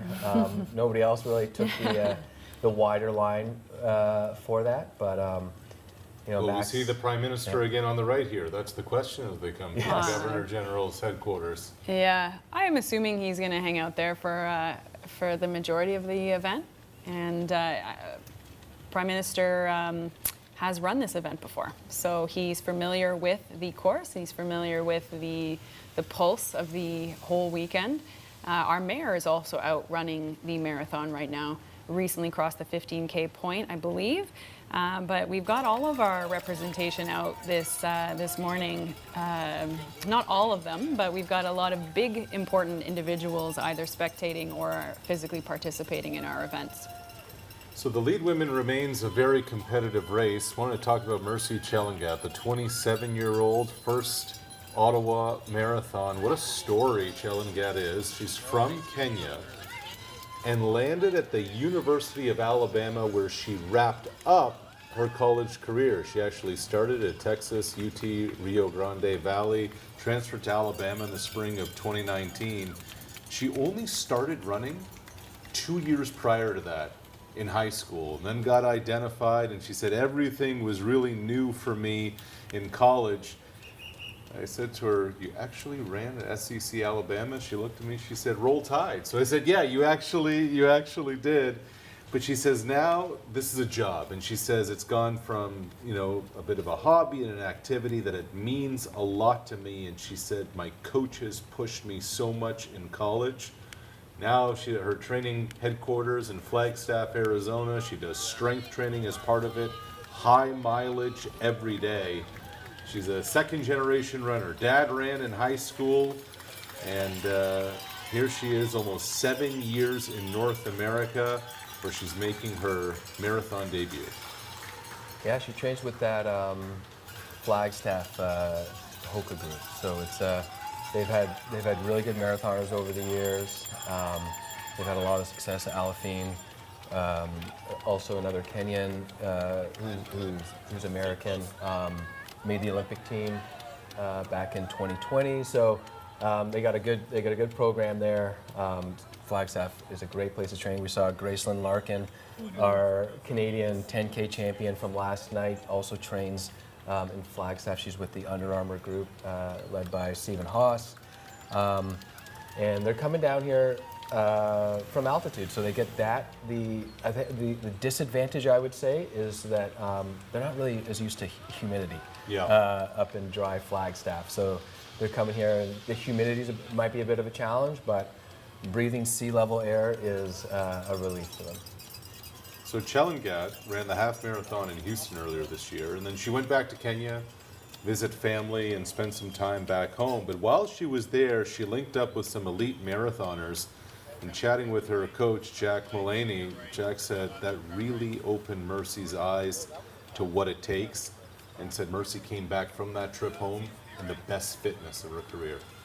Yeah, we've seen a lot of the Kenyan-based Americans go back to Kenya and sort of like just jump into these big training groups, right? And you can get into a training group there with dozens of runners who can run, you know, say for the women, you know, under 225, right? Where there's very few of those in North America. So you're really, you know, you're in the thick of it, and you're getting pushed, you know, as many days as you want to. You could every day, but that's a bit too much. But you know, they're jumping in, and of course with the men as well. Running at 6 o'clock in the morning, hilly terrain, and even higher altitude than Flagstaff. So typically where Mercy trains, it's more like 2,400 meters versus 2,100 meters in Flagstaff. So Flagstaff even seems easy. And if you've ever been there trying to run or even walk up a flight of stairs, you're out of breath pretty quickly. Yeah, we just saw Andrew Alexander bow out the pacer. He went and trained in Flagstaff for about 6 weeks. He said it wasn't for me. The altitude, he said, it really affected him physically. Yeah, it's tough. A lot of athletes find that the more often they go, they kind of adjust a bit better each time. So, you know, maybe he'll try again. But yeah, and sometimes it can be discouraging, right? You're putting out a certain effort, and you're looking down at your watch, and you're not seeing the splits you normally would. But you know, once you realize, you know, the cost benefit of running a bit slower, but you're still sort of getting the same physiological effect. You know, altitude training does work, and you know, if you go to a cool place like Flagstaff, it's just it's a nice distraction, especially if you're Andrew and you're doing the grind in Toronto week in, week out to get somewhere where, you know, there's a bit more green space and fresh air. It's nice. It's Albert Carrier and nobody else in the lead men of this 2025 Tartan Ottawa Marathon. They tell us his last kilometer was 2:45. That's a little more believable. It's still surprisingly fast. It doesn't look like he's running 2:45 right now, but for him to surge at 2:45 is something that could very well happen in a race, and then he would just settle back into more of that like 3 flat per kilometer sort of average that he's been doing. So you can see that chase group in behind, significant ways behind. What would be, with someone like Rory Linkletter, who is gunning for a win today, which may not be in the reach now. I mean, again, things could change, but what would be going through his head now, knowing that maybe that opportunity is not as accessible as it was early on in this race? Would he, be battling maybe some demons here, or do you think he's resetting his mind to hit that second place spot? Yeah, that's a really good question. There's so many things going through your head, right? Especially when you're starting to hurt. You're trying to like overcome that negative talk with positive talk. There he is. He's still, he's still competitive with CJ. So there's probably like a little bit of like, even if they were in, 7th and 8th spot, he might still, be looking to get the best of him. But yeah, right now, like to finish on the podium at the Ottawa Marathon is a big deal, right? So. Right now you're looking at 2nd, 3rd, 4th place. One of these guys is not gonna be on the podium, and the difference between prize money in 2nd and 4th will probably be significant. Interestingly enough, we saw CJ take that tangent correctly. He started moving to the left-hand side of the road before the other two. They kind of looked over and saw CJ do that, and then followed suit. So, CJ's got his eyes up on the road. And of course, in the back of their head, they're probably thinking, is Albert's ankle going to hold up? Maybe. Yeah, exactly. Of course, hopefully it does. But, maybe if you're sitting there in 2nd place, you're thinking, yeah, maybe you could give out. And there are a few more turns coming up. This part of the canal that they're on is well maintained, recently paved.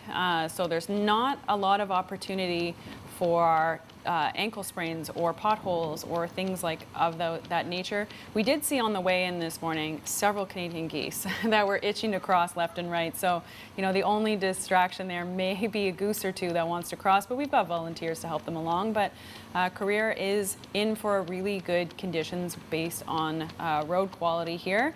But we do have those turns coming up and along the Bronson Bridge, as well as an out and back which requires some sharper turns. So hopefully it holds up for him, but you never know, like you said.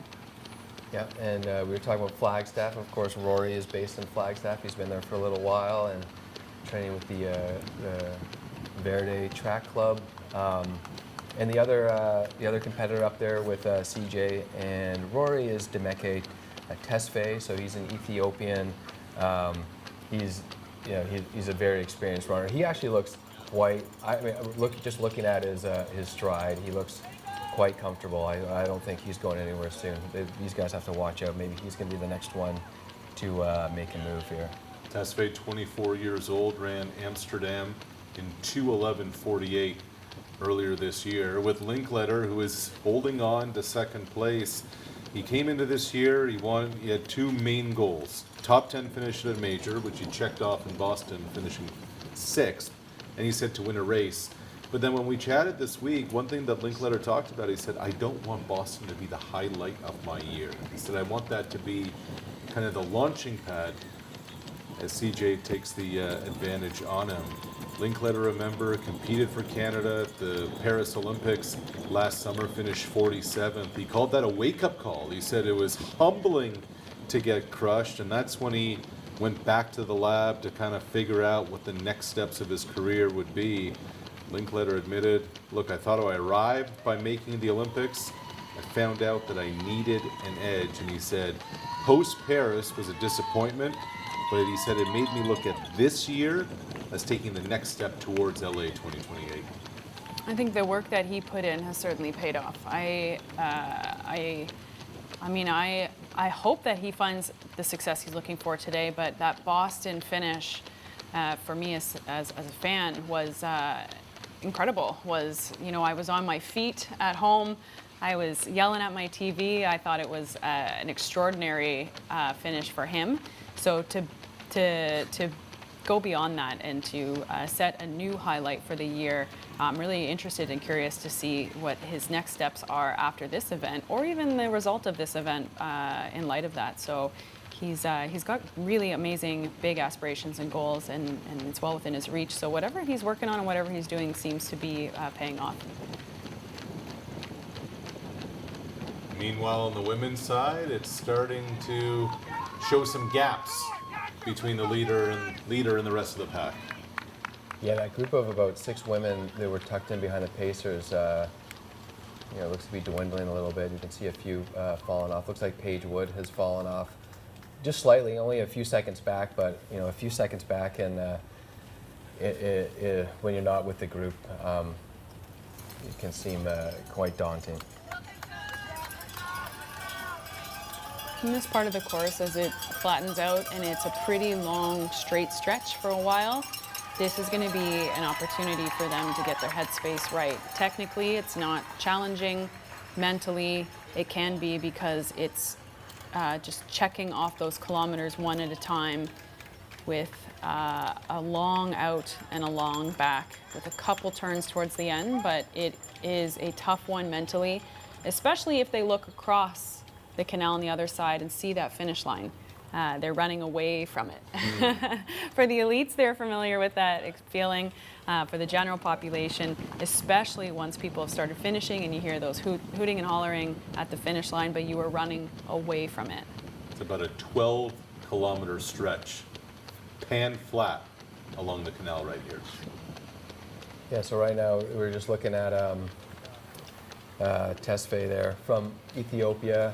He actually ran the Mumbai Marathon earlier this year, and although the time didn't look that impressive at 2:11:56, he was only about 12 seconds off the lead at that Mumbai Marathon in January. So if you look at these other 2 guys, it's also their second marathon, but that was only 5 weeks ago. So Tesfaye, I would say, has the upper hand as far as being able to recover and doing a full sort of marathon build-up with the January 19th Mumbai Marathon.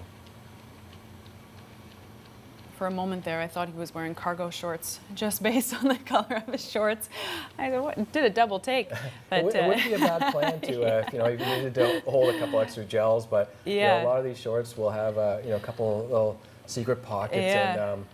and it's not uncommon for the elites, even though you're getting bottles, to have a gel on you in case you miss that bottle. Sure. Or someone may have taken your bottle, and you show up to a table and you don't see anything. No surprises. If you have that secret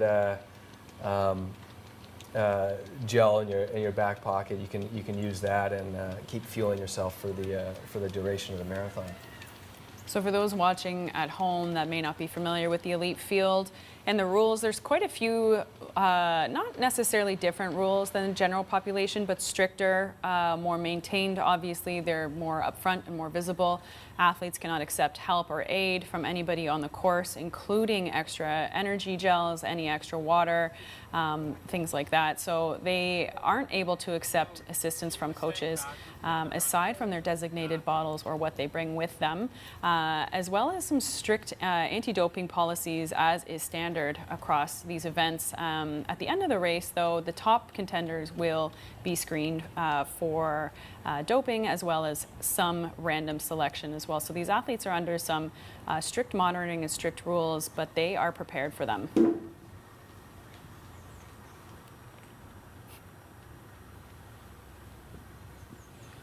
Just trying to read the bib of the top women there. Our pace is still sort of in the way, but one of those athletes is Fantu Shugi from Ethiopia.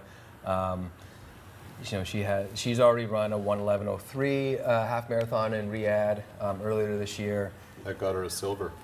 Yeah, and then I think the other runner is Meseret Gebra, who's already run the Dubai Marathon this year. So 2:27 at Dubai. Last fall she was 2:24 in Toronto. So she knows Canada. She knows how to travel over here well and compete on Canadian soil. Gebra won the Barcelona Marathon in 2022, lives in Addis Ababa, made the trip from Ethiopia, as you said. So yeah, we see, I'm not sure where Mercy Chilangat is, but she fell off that pace. Paige Wood, no longer around either. But yeah, we still have we have 2 Ethiopians tucked behind our pacer there, and Max Turek, who was the second pacer, peeled off in the last few minutes. So they just have one pacer to work with, and I don't blame Andrew or Max for peeling off. They had very, very fast 10Ks last night, 28:17 and 28:34 for the two of them. So it's a big weekend for them. Sammy Karongo is the pacer for the lead women. Again, it's a 2:23 pace. Just shy of an hour to go. There. Meanwhile, Albert Carrier is out in front on the men's side, but he is starting to slow down. His last 2 kilometers have been 3:01, 3:11 respectively. It is a comfortable cushion ahead of Rory and CJ, but Carrier's with 12 kilometers to go, it'll be interesting as he takes a peek over his left shoulder to see if anyone's in his vicinity.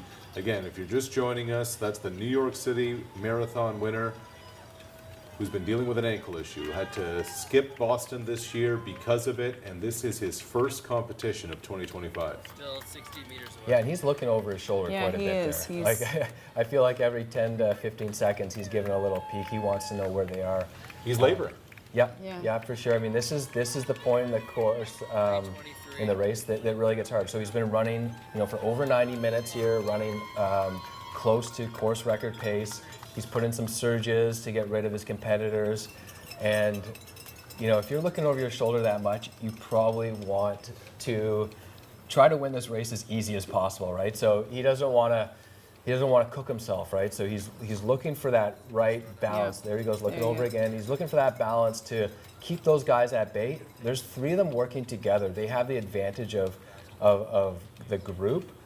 He's got the obviously advantage of being way up the road. So he doesn't want to let those guys get close to him where they can sort of smell, like the blood, and he also doesn't want to go so fast and increase that lead where he perhaps blows up. So he's checking over his shoulder and trying to keep a healthy lead on those 3 guys. That's got to be taxing, not only physically, but mentally, to know that you are being chased. You're being chased, you have a lead. There's a lot on the line here with, 30 minutes, give or take, plus 30 minutes here left. So still a significant amount of work left, but holding that significant lead, knowing the injuries you've sustained, knowing that those individuals still have power in their legs and may make a move on you.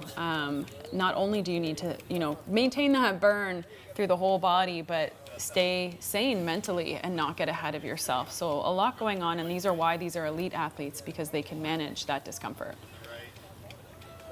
We talked yesterday about the 10K runners saying they have to run through pain. They have to be comfortable being uncomfortable.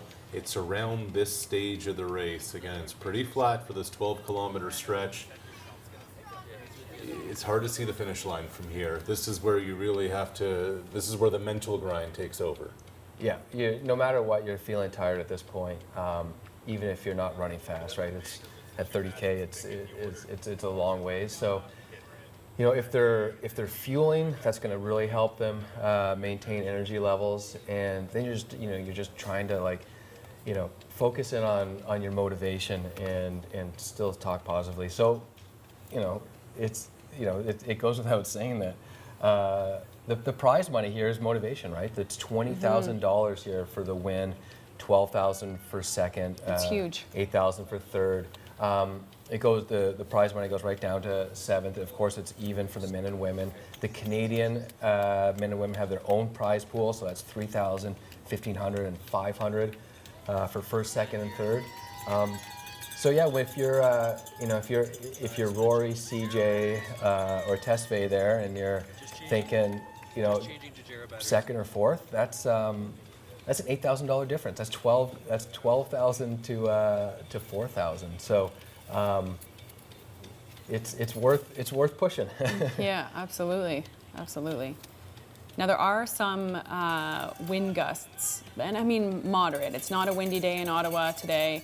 There are wind gusts that are happening up to 14 kilometers an hour northwest here, so you may see some athletes getting some crosswind sections, especially over the end of the canal section towards Dow's Lake, when the wind starts to feel a little bit more prevalent off the water. But you know, the athletes will discuss that later on. There's a look at McKenna Fitzgerald, the #2 Canadian female at this stage of the 2025 Tartan Ottawa Marathon. Fitzgerald, a 25-year-old from Kamloops, BC, being paced by Olivier Roy Bergeron. It was Fitzgerald who ran the 10K here last year, did it in 34:10.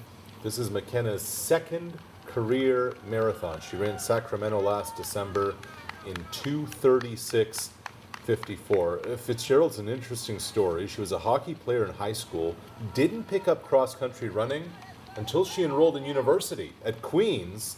She was the only female on the track team when she went to do grad school at SAIT in Calgary. Ended up becoming a 3-time national champion at SAIT. Biochem grad. She's a medical professional now as a diagnostic medical sonographer, and here she is in her second career marathon as the #2 Canadian at the 96-minute mark. Wow, it is a really interesting story. I love hearing the stories of Absolutely. these athletes that come in a little bit later. They don't do the normal high school track and cross country and university track cross country. You know, it's a different route. So McKenna split 1:17:38 through halfway. So she's on a 2:36 low pace, which will be a PB pace for her. So she's on a good one right now, and it looks like she's there with her pacer. Although she's not getting the wind blocked for her. She's smiling though. Look at her smile. She's been smiling for the last 5 minutes. Yeah, So- she's having a blast out there, and that's important. You know, if you enjoy what you're doing, you're going to get through those tough sections. And you know, I look at this group and I think, you know, help her out a little bit. Yeah, here, someone guys. step in front. Yeah, like she's got someone twice her size there on her right who could block some wind. Yeah, it looks like she's responding well to spectators in the crowd. They're waving, they're smiling, so that's awesome to see that she's really absorbing that energy.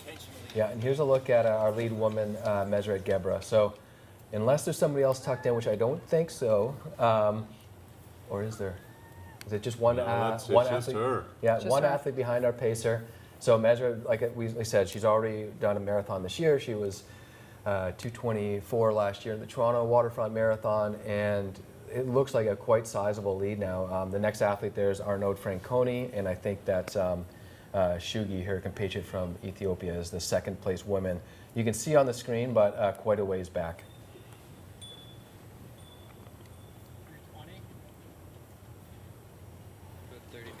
Gebra, familiar with Canada, finished 7th in the Toronto Marathon in 2:23. Wasn't pleased with that result, admitted wasn't in top shape at that time, returned back to Toronto last year.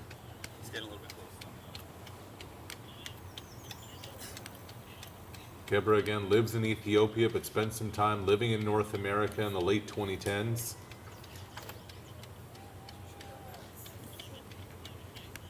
And she's competing less at this stage of her career than she did earlier. Yeah, which is quite normal. You know, once you move to the marathons, like the events just take a lot more out of you.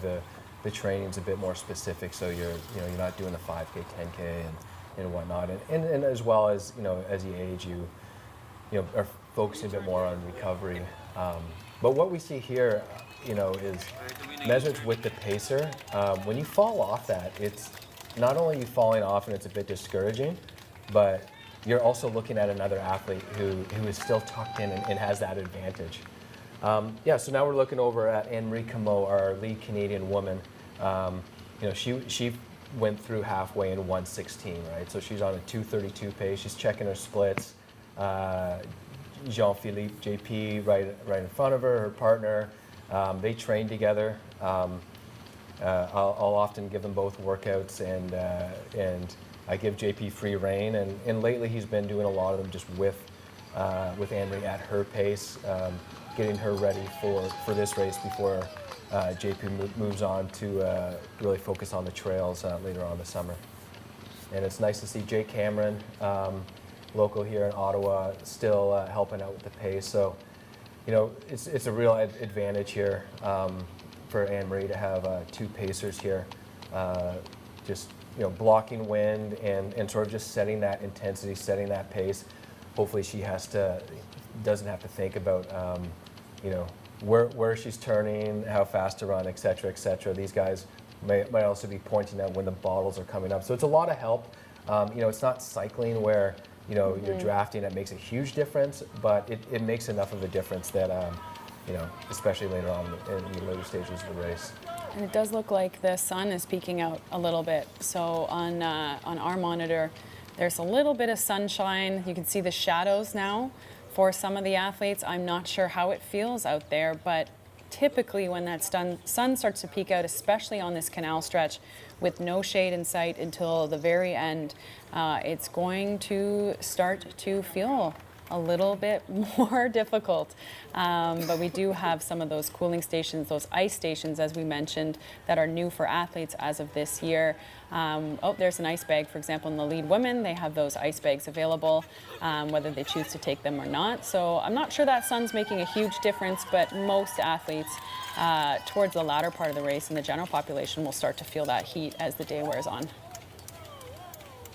Yeah, Albert Carrer's 30K split was still quite good, 1:30.18. They're calling Rory, Demeke Tesfaye, and CJ Albertson all at 1:30.40, so they're 22 seconds back. This happened about 10 minutes ago on the course. That was at 1 hour 30 minutes. They're at, you know, an hour 41 into this race.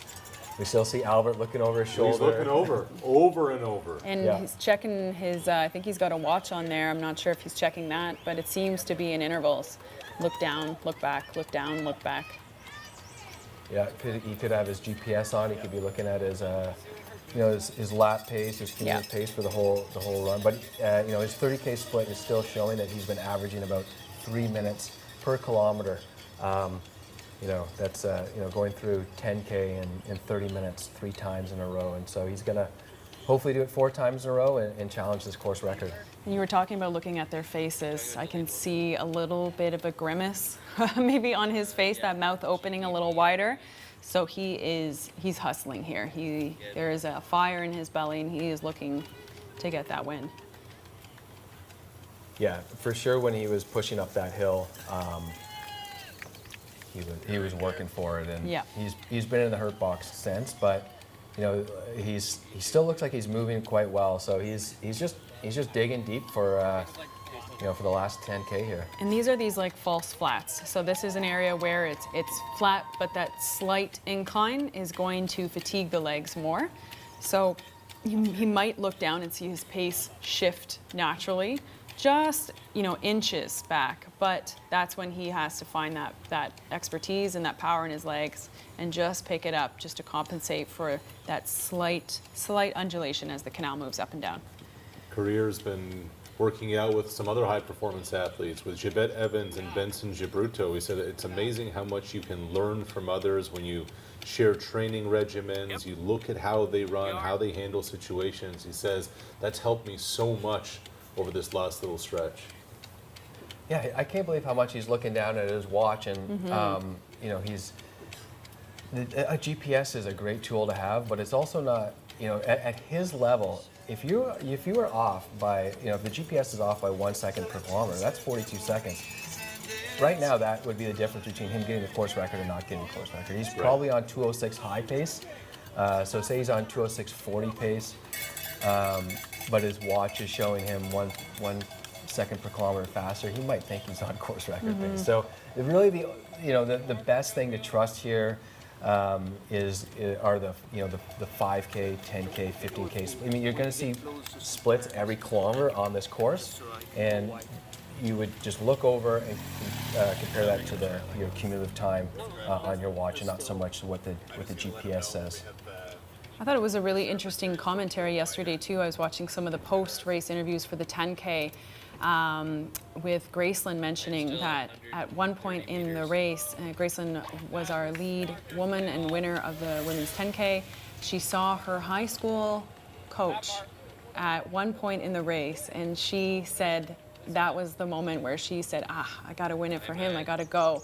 And just wondering if any of these athletes out here, you know, have those moments of support or coaches or surprise visits, and how much that really drives it home. And Reed, I mean, you've competed at this level in the elite events. Have you had those moments before where you've, you know, spotted someone maybe you know or don't know, or maybe it's, you know, a high five a kid or a sign or something that really does make a difference? Yes, yeah, it happens all the time, especially, you know, in Ottawa or Toronto, and you know, I might see a university teammate that I haven't seen for 10 years, you know, on this side, and it's really neat when you're hearing, like, especially when you hear even just hearing your name, right? So if I would have done a marathon in Europe, you know, I might hear my name a few times, but you come back here to Ottawa and it's constant, and it's very uplifting. So that might be, you know, one of the reasons why. You know, it's nice for us to look up at the screen and see, you know, Rory's first name and you know Albert Carrier's last name, but also the fans can read those names and sort of chant, because you know Albert, from even though he's won this race before, and he's from Kenya, and you know it's not like he's got a bunch of buddies out here on the course. You know, he's going to know a few people, and but you know, if he can hear his name, that's definitely uplifting. I'd like to remind you that I cheered for you when you were in town. Thank you very much. Yeah, we was a group of us and we went wild. So I will credit your success to our cheers. I'll just, you know, call that on television live for that credit. Yeah, so that would have been the last Did time. you pass along some prize money? Yeah, I know. Yeah, if I did divvy up all my send you prize my money invoice. of everyone who cheered my name, I don't know if I'd have much left. But yeah, the last time I ran this race was in 2019, and it was a hot day. So hot. So right now, yeah, we're looking at the lead man, Albert Carrier, looking over his shoulder, grimacing. He is hurting, but he's still keeping a really fast pace. And then looks like Rory is he's distancing himself from CJ now. So Rory is you know, even though he's dropped off, the same thing at Boston. You know, I got worried when he dropped off the pace, and then I saw him storm back. So his ability to push the end of a marathon is remarkable. He looks very strong there. I mean, if you just looked at the two pictures, you know, I would say Albert looks like he's struggling more than Rory is. I mean, Albert's up the road, so you know, he's got the advantage. But Rory just looks like he's got an aggressive stride still, and just his composure looks like he's still like driving for home. Whereas Albert looks like he's thinking, can this finish line come any sooner, please? Well, let's get over to the lead women, because we have a little bit of a development. Meseret Gebre, who had a nice, comfortable lead, it is really dwindled, and our crew out there on the track say it got within 15 meters, and now, as you see, right there is competition with the lead women. It is neck and neck at the hour 48 mark of this marathon. So I find this very interesting, because Andrew Alexander's back in the picture. So I thought he had dropped off, but he knows the rules. He did not drop out and then jump back in the course. So he would have drifted back with some of the other women, and he was out of our picture, and now he's brought you know, another competitor right back up into the mix, and now we have two women up there. It's a really interesting portrayal of that pacer's job, you know, and their role in finding success for these elite athletes, and you know, the effort that they put in as well, especially having done that fast 10K yesterday. Yeah, and it is Mercy Changala. I thought it was. So Mercy, you know, an athlete we talked about a bunch because she's had such a good career, but this is her debut, right? So. You know, she may have gotten, you know, deep into the marathon around halfway and thought, oh my goodness, like there's still a lot of running to go, and it seems a bit too much. And then, you know, as the race progressed, and you know, she got to that 30K mark, now may feel like, okay, I do feel confident that I can keep a good pace towards the end. So, you know, at 30K.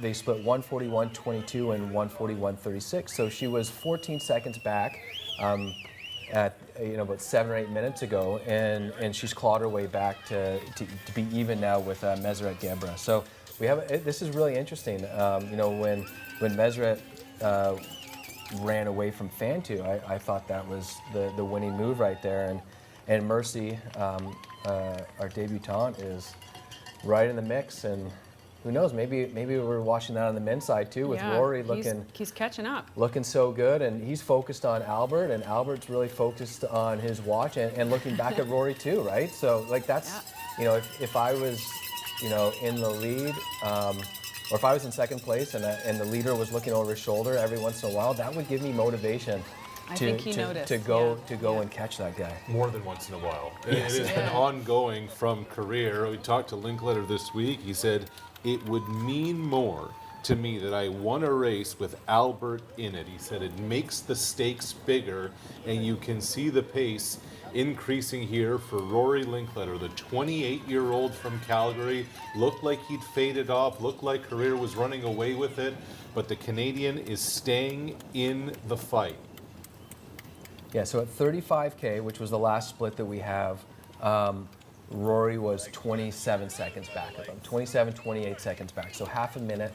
So from 35K to 42K, that's 7.2K to make up, about, say 30 seconds is quite significant at this pace. Having said that, if you bonk towards the end of the marathon, you can easily let 5-10 seconds per kilometer catch up on you. So I would say I'd still bet on career, but I would not count Rory out by any means at this point. Linkletter excited about competing with Albert and CJ.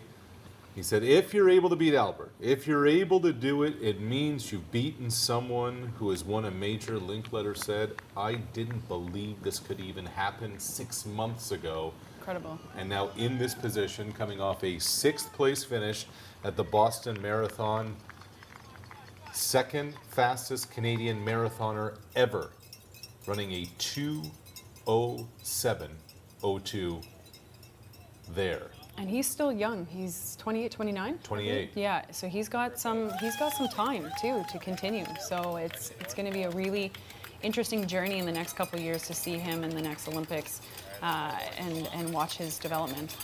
Meanwhile, on the lead woman, Meseret Gebra has given up the lead to Mercy Chelengad. And this is Chelengad, who's really put an emphasis on her training over the last 6 months or so. Admittedly, it's now a 24/7 commitment. Sleep, recovery, mobility, recovery. Talking to her coach, Jack Mullaney, Jack said, the person she wants to be in the race is the person she is in training. They've put a real emphasis on strength and durability, and they've said in the last 10K of races, that's where the payoff has come. You're seeing it here in Ottawa, coming up on an hour and 53 minutes, that it's Chelengad taking over on that side. We'll continue to keep you posted on what's happening as Albert Career still holds the advantage as the lead man. Yeah, his lead still looks quite big. As good as Rory looks, that's a big gap. But I just love Rory's fight. I mean, he passed a couple of guys at the very end of the Boston Marathon. So, he saw what happens if you don't give up, you keep pushing. Those guys in Boston that he caught, Clayton Young was one of them, and a BYU grad, and that's where Rory went to school. I would bet a few kilometers before Boylston, they probably looked out of touch. So he probably learned a good lesson just to not give up. Anything can happen in these later stages of the race. And John's looking over. He's giving Rory that motivation that he's hurting, and Rory's just got his eyes set on him. And the women's race here, like that looks very close with Meseret and Mercy. Andrew Alexander's. I think they went over a timing mat, and that was the 35K, and maybe actually Meseret has now dropped off quite a bit. Yep, she has. She's back there. But again, you never know with the next bit. But I mean, like this is pretty extraordinary with Mercy tailing those pacers pretty toe to heel. It does look like the gap is widening and Mercy's even pushing those pacers. Yeah, she's She's you're right. pushing She's it. She's right on the heel. Andrew's been doing a good job staying with her. Meseret's probably wondering why the other pacer doesn't drop back with her, like the advantage. Typically pacers are given a certain pace that they have to follow, but when a pack splits apart, the pacers can split apart and kind of like divvy up the pacing job, and that's what happened today. And it just so happened that Mercy was feeling good in the second half of the race and came back with a pacer. So we don't often see that, but it's within the rules, and that situation can easily play out, and we've seen it today. And sorry, Arash. Yeah, we talk about endurance being such a community-based sport, and it really, we have these pacers that are handling our elites. We have all the elite volunteers and the elite crew supporting these. It's not just about your individual race. You have this community of individuals that are seeing through your success. And I just want to give a quick shout out to the volunteers that are here today. 2,500 volunteers throughout the weekend. Bib pickup, water, check-in, everything from medical. We have, volunteers for 42 kilometers from 5 a.m., maybe even earlier, all the way through this afternoon that are out there in any sort of weather. And they do it just because they want to support and see every single athlete cross the finish line. So a shout out to our volunteers and our volunteer coordinators for being there for these athletes today. Well, we saw Andrew Alexander peel off, his pacing job done, got Mercy right back up to the other pacer. We can see Arnaud Franconi, he was the lead Canadian man last year. It was the first Canadian man to cross the finish line, and it's really interesting to look at the two different styles. Yes, I was just going to say. When you look at Arnaud, he's got the power. He's probably got a big engine, but you look at Mercy and it's like her stride just looks so much more efficient and economical. Might not have like the raw power that Arnaud does, but they're both kind of on that same pacing, getting the job done. But Mercy looks like she could go for a lot longer. If you're just joining us, that's Mercy Chelangat of Kenya, who now trains in Flagstaff, Arizona. Her first Ottawa Marathon, 27 years young. Chelangat's brother Vincent came over from Kenya to run track at the University of Alabama. He's now a nurse in Colorado Springs. And because her brother was running, Mercy decided to get into the sport. Did some training camps in Kenya, joined up with an organization called Scalabook, and they connected with some U.S. coaches. They posted some time trials in the 3K and the 5K. So Mercy ended up moving to Texas UT Rio Grande Valley University. That was in the fall of 2018. She transferred to Alabama following in her brother's footsteps in the spring of 2019, and then turned pro when her university career ended. High mileage every day, she says, when she moved to Flagstaff. They've added the strength training. She spent now almost 7 years in North America.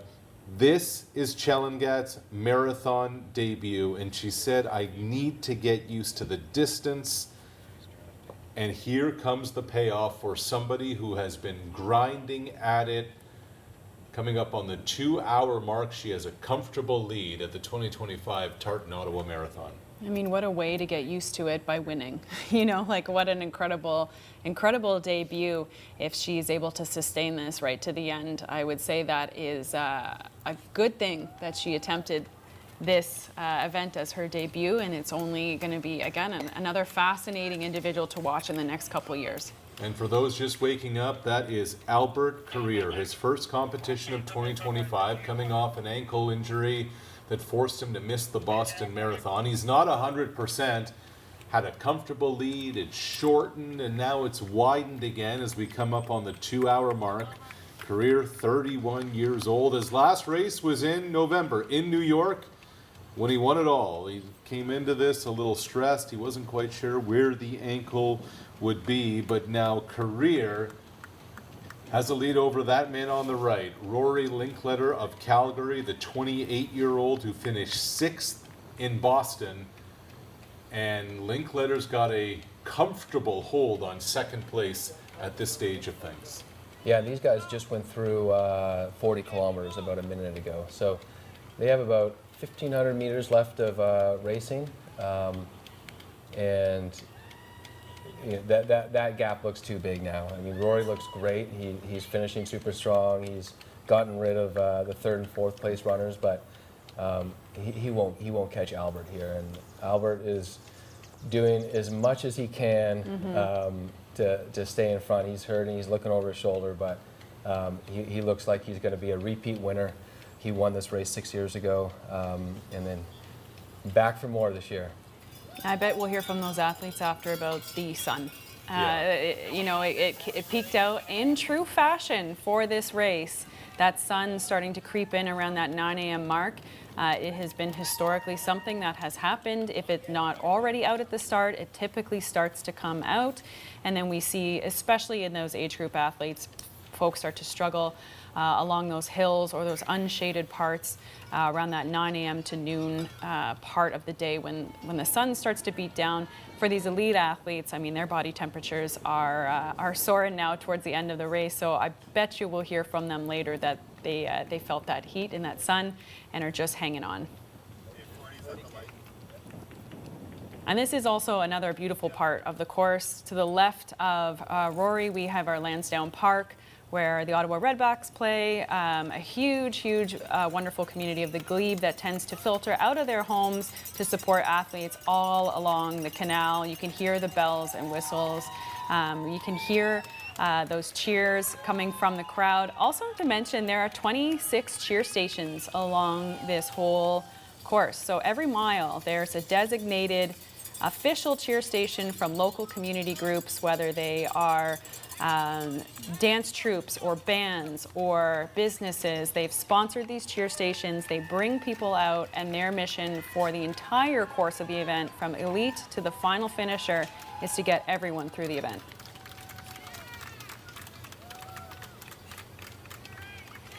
I think that must be their last bottle. Yeah, that would be the last bottle station, somewhere around the 40K mark.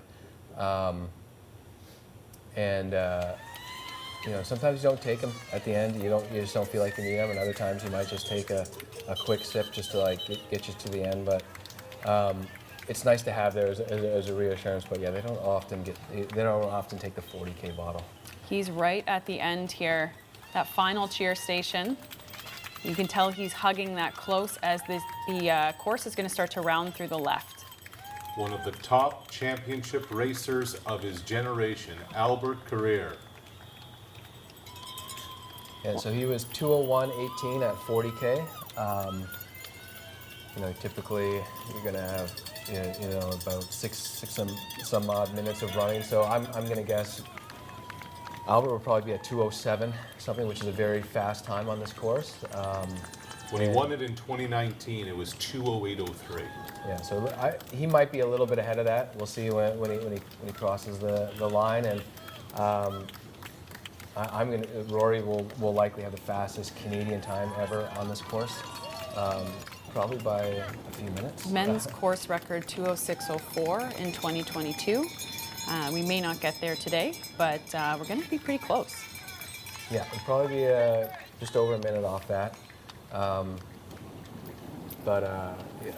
It's an incredible. No matter what, this is going to be an incredible time for Rory to run under 2:09 here today. He ran 2:08 low to qualify for the Olympics. That was in a race that he had, people to run with right to the end on a very fast course. Seville last February. Yeah. So there were guys with him right to the end, aiming for that 2:08.10 qualifying mark, automatic qualifying mark for the Olympics. So Seville is a very fast course, and he was in a group for 42.2K today. He's had to do the last part solo with, dispatching CJ and chasing Albert. And if he's under 209 today, I'm going to say that this is going to be one of his best performances ever. I mean, of course, 207 at Boston is a good, very good result. It's not an official time with the downhill nature of the course, point to point. It's not necessarily a fast course, but Boston was a fast day this year. A lot of people saw the fastest times ever at Boston. But this would be definitely going to be one of his best performances ever. Linkletter said his mindset coming into today, not to hold back. Do whatever it takes to win. He called this Ottawa course and competition a proving ground. Yes, and you did mention he's glad Albert's here. It makes the competition that much more stiffer. Increases the stakes. Yes, it totally does. But part of me wonders right now if he wished Albert hadn't twisted his ankle in Boston, and he would just be, winning the Ottawa Marathon. There are really good marathoners who go through their whole career without winning a marathon race. You don't do that many, and if you're someone of Rory's caliber and you're doing very competitive races like Ottawa and Boston, in Toronto, and whatever he plans to do in the fall, and the Olympics and the World Champs. There's not that many opportunities to actually win a race. So this would have been a very good opportunity for him to do it. And unfortunately, he's up against a New York City champion. Albert Carrier is 2 for 1 against Tartan Tolla, who's the Olympic champion. So he's got a winning record over some of the best marathoners in the world. So he's up there with the best. And if Albert had the opportunity to run on a very fast course like a Berlin, a Chicago, I'm sure he'd have a much faster PB. But in the last few years he's focused on Boston and New York, which aren't necessarily, they aren't fast courses. So he's up there. Also keeping in mind too, we discussed this yesterday, the Ottawa Marathon course changes. It fluctuates based on road closures, construction year to year. So the last time Carrier ran this course, it might have been different. Yeah, it would have been a little bit different. I ran in 2019 as well, and looking at some of those steep hills around Rockcliffe, I did not run those, so I know it is a bit different. I would have remembered. Don't worry, I have. It's okay. So now we're really like in the closing stages of Albert Carrier's run here. This is that final turn, and he'll see those barricades towards the finish line, and that's when that we'll get that finishing moment for him. Yeah, so he'll be hard pressed to still be in the 207s, I believe. He'll. Oh wow! Look at Roy. He's chasing him. It looks very close. It looks close. But these camber angles can be deceiving. But Linkletter's going for it. He totally He's going is. for it. He's not giving an inch. Those shoulders are up. We are moseying along. I haven't seen any shoulder checking from Carrier. Oh, there it is. Never mind. I spoke too soon. He's got to look the other way. One of the best championship racers of his generation. Top 6 3 times in Boston, Albert Carrier returns to the nation's capital. Rory Linkletter right there, but he won't do it this year, not in 2025. But he's made a lot of ground on him. He's only about 10 seconds back now. Like that last split that we had, he was 30 seconds back. So here we go. Here's the finish line. The champion in New York, and now the Carrier has a second Ottawa title. Albert crosses first in 2025. Great run. So 2:08:21, similar time it was when he won 6 years ago. It looks like he probably gave up some time there at the end. He was on 2:07 pace. And Rory, like I said, like 2:08 on this course versus his Seville. I know this is not his PB, his official PB, nor is it's his third fastest official time, but it's just as good as his other 2 runs. Congratulations to Rory Linkletter. The top Canadian finishes second overall, the 28-year-old. As we see CJ Albertson, the American, cross the line third. 1, 2, 3 with 3 heavyweight runners. One of the most competitive races that this marathon has had. There's Rory with his wife.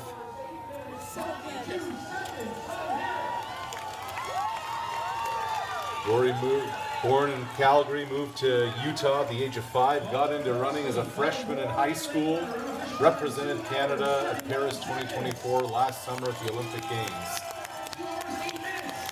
So 1, 2, 3 is now complete. And here comes Demeke Tesfaye for 4th.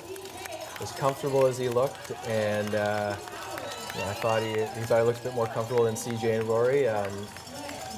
He was the one that ended up fading, but he looks like he's got 4th place secured, so he's just sort of jogging it in. He knows what place he's going to be. He's not too concerned about with the time anymore. He's incredibly light on his feet. The foot contact with the ground, it looks like he's almost floating.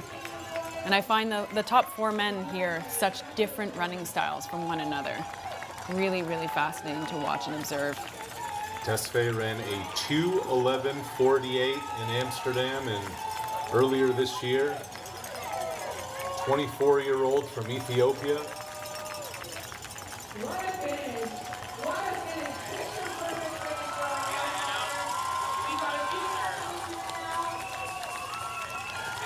And he will be a good minute faster than earlier this year. Solid run for Demeke Tesfaye, finishing 4th here in Ottawa. I mean, his reaction is all of us. Take a seat after. I think that's an honest reflection of a big effort, is to take that seat right when you're finished. So now we're back with the lead woman here. Mercy Chelangat. Still has her pacer. Good for her. That is a committed pacer. Pace was 2:23 coming into it. Chelangat in her Ottawa debut. Yeah, they split through halfway in a faster pace than 2:23. So they were pressing.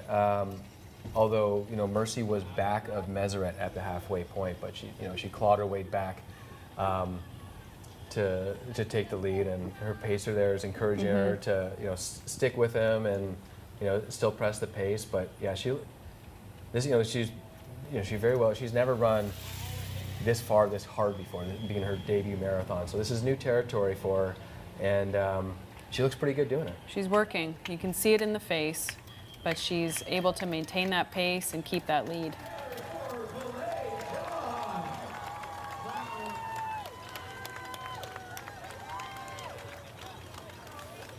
You can see the crowd of volunteers and the supporters, invited guests of our elite athletes, and all of those people that are taking care of those athletes as they cross the finish line with their nutrition, medical support, interviews, everything they need in order to recover and move along after their success today. For Chelangat, there are a lot of signs that show the marathon will be her best event. Again, she's early in her career. When you speak with people around her, they'll tell you the longer the distance, the better she does, and showing that now at the age of 27 here in Ottawa. And I'm not going to let that 40-kilometer sign fool me again. That's when I saw... 40 kilometers per hour, yeah. That's the speed limit. Yeah, that's what I saw when Albert Creer and Rory Linkletter came by. I thought they were at 40K, and then they came up to the 40-kilometer water bottle table, and I was a bit confused. So that 40 in the background is just the speed limit. Mercy has about 10 more minutes of running. She's been averaging 3:23 per K up until this point, so that's about a 2:22 high, 2:23 low pace. So they were a bit faster through halfway, but then they've slowed again, as the race gets tougher at the end. But yeah, about 10 more minutes of running for Mercy Chelangat in her debut marathon here in Ottawa. Yeah, and she'll be feeling that heat a little bit as well as she sticks to the left-hand side of the road where there is less shade. At least the sun is kind of poking out from the back and on her right shoulder, so it's not quite right in her face. But in this section of the canal where it is fairly open, it does start to bear down on you. But it is nice that these athletes are facing the sun from behind rather than right in the eyes. Yes, and training in Kenya, you are definitely getting used to some very hot sun. Right, definitely. Where Mercy would train, you're within 100 kilometers of the equator, and you're at 2,400 meters, so you're very close to the sun, and somebody like me would get burned there in about 10 minutes in the middle of the day. So, yeah, it's not what you want. You don't want hot weather, but I'm sure she's pretty used to it. And also, her NCAA career was down in Alabama, and I've also trained in Alabama. Their competitors, the Auburn, but you know, it's really hot and humid down there. So now we go back to our lead Canadian women. Anne-Marie Comeau is still there with her pacer, Jean-Philippe Thibodeau, and you know, he's doing a great job of just, you know, maintaining a consistent pace. It doesn't look like there's anybody else around her. I can't see any competitors behind. I'm not sure if she is caught up to anybody in that lead pack who fell off or not, but she's looking really strong. I'm gonna do a little quick pace calculation and come back and see if she's on pace for a PB. Especially, you know, as her coach, I would love to see Anne-Marie run a PB today. Yeah, definitely. Yeah, she looks just as smooth as she did when we were chatting about her back through that Quebec section. She doesn't look like she's struggling any more or less. Mind you, she definitely will be, but she looks smooth, she looks comfortable. It doesn't look like she's fighting the course or the event at all. Again, once we hear from her, I'm sure the opinion will be different, but it's really refreshing to see such strong Canadian legs. So close to the finish line now. She's just past Bank Street not too long ago, is up running north towards that finish line in that full heat, full sun. So she is so close to getting into that finish line view. Yeah, so far up to 35K, she has averaged 337 per kilometer, so that puts her at about a 232 high pace, her PB being 234. If she can be 232 high or 233 low, that would be a really good run today. You know, for Canadian women to have a 233 on this course is a great run, right? And she might be actually sitting, you know, I'm looking at some of the splits here. They don't pick them up all up, but she might be in 6th overall right now, which is a great, you know, which is a great finish in this very international field. Incredible finish and incredible time overall. And I know as a Canadian athlete, she is getting extra support from all the individuals left, right, and center as they see her vying for that top Canadian spot. Yeah, and as we mentioned earlier, that top Canadian spot comes with a $3,000 payday, so that's only, you know, for the Canadians. So Rory would have got $12,000 for second place and another $3,000 for first Canadian, so making his total $15,000 on the day. So wow, a nice little payday. Yeah. You know, much higher than what he'd get at Boston. Well, I wouldn't say much, but a bit higher maybe than Boston, finishing 6th there. it's not a bad way to spend a weekend. Not a bad way to spend a weekend. Yeah, I mean, both CJ and Rory. It's really interesting to see. Like I said, as an announcer, somebody taking a risk like that to do Boston and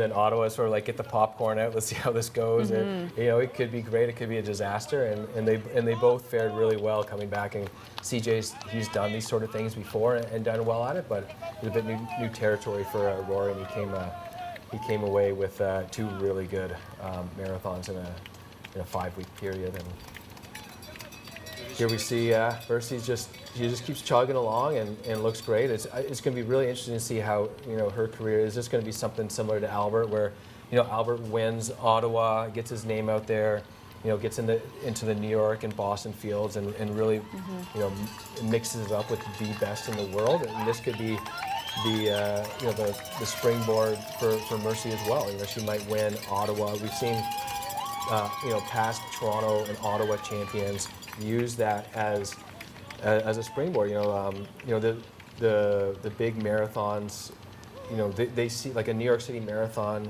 you know, they see these results, and you know, if you're able to win here in Ottawa, you're able to, you know, mix it up with the New York marathon elites, Yeah, definitely. and then if you see someone win, it's just like it's a great story. So I wouldn't be surprised if this is going to springboard Mercy to a really really good marathon career. Mercy Chelangat running away with it here at the Ottawa Marathon. If you missed it earlier, at the beginning of the year, Chelangat competed in the half in Houston, then went back home to Kenya, and she wanted to visit family and friends, but also linked up with some elite marathoners when she got back home.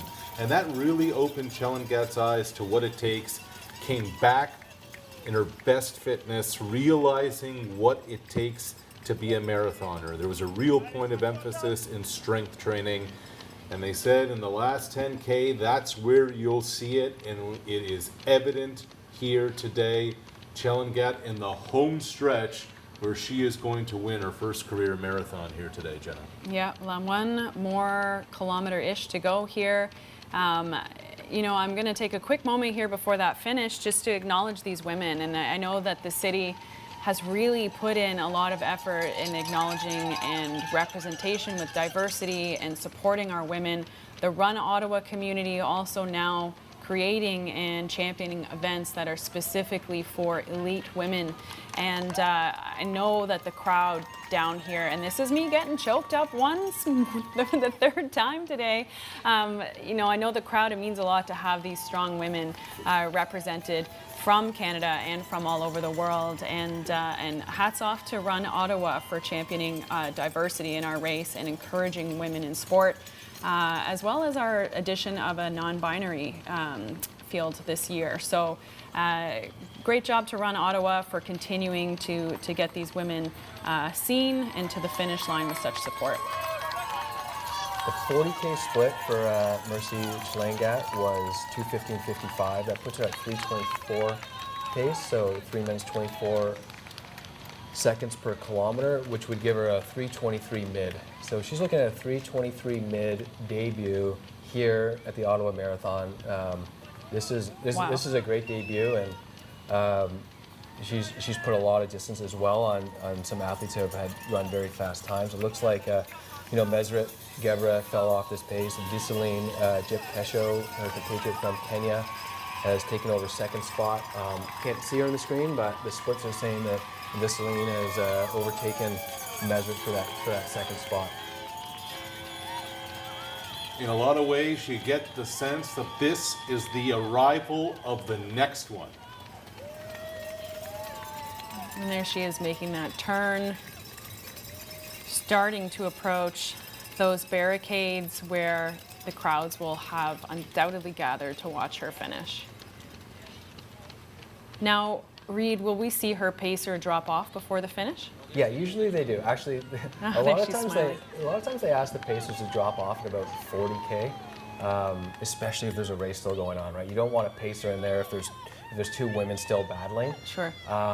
And then of course you just want to give, you know, at this point, you know, the race photo. You know, you don't want the pacer in the race photo. So, you know, at this point he should peel off and just let Mercy run in it alone and get the cheers of the crowd. Like, you know, you mentioned before that you're going to see the barricades soon, and the crowds are going to get, you know, much thicker, and she really doesn't need a pacer. No, she's good. In the last few hundred meters. She's being chased by, I think, a friend or a teammate there on the side and smiling as well. So she's definitely getting some crowd support from folks that she knows. The pace was 2:23. The target, bang on. Yeah, they just clocked over the 2:23 flat mark, but I think she can still be under 2:24 here. As you know, like you said, like once you see the barricades, you know you're in the final couple hundred meters, and we'll see where it finishes. She's run 31:15. There, he's letting her go. So she's got a fast 10K time. She's got the 1:08 half, and now she's going to have a 2:23 to her name. This is a great debut. Showing no mercy for the field. Chelangat, the champion in Ottawa. First career marathon title in the books. You know, she's such a lovely person. I'm so thrilled for her. The embrace with her coach, Jack Mulhaney. Made the trip from Minnesota. Mercy Chelangat. They said the longer the distance, the better she does. The payoff comes today in the Tartan Ottawa Marathon. And there is a Flagstaff, overwhelming Flagstaff. What's the word I'm looking for? They've done really well. So if you look back at yesterday, Grayson Larkin training in Flagstaff. Yeah. She won the 10K. Charles Philibert Thibodeau, CPT, came from training in Flagstaff. He won the men's 10K. Mercy Chelingat from training in Flagstaff just won the women's marathon. And Rory Linkletter lives and trains in Flagstaff second. So they almost got Flagstaff almost got 4 first place finishes today. If it wasn't for Albert Carrier twisting his ankle before the Boston Marathon. Something about the altitude. Yeah. Note to self, go train in Flagstaff. And look at Mercy, she's stopping her watch now, good for her, then do it across the line. And she, of course she looks tired, but she doesn't look spent. I think if she was pushed, she would have gone faster today.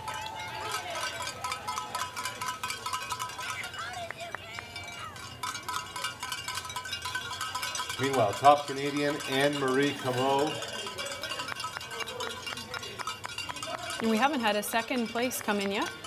No, second place woman at the 40K mark was 4 minutes behind Mercy. Okay, wow. So you're not likely to see someone come through until 2:27, 2:28, and it's still only 2:25 on the clock.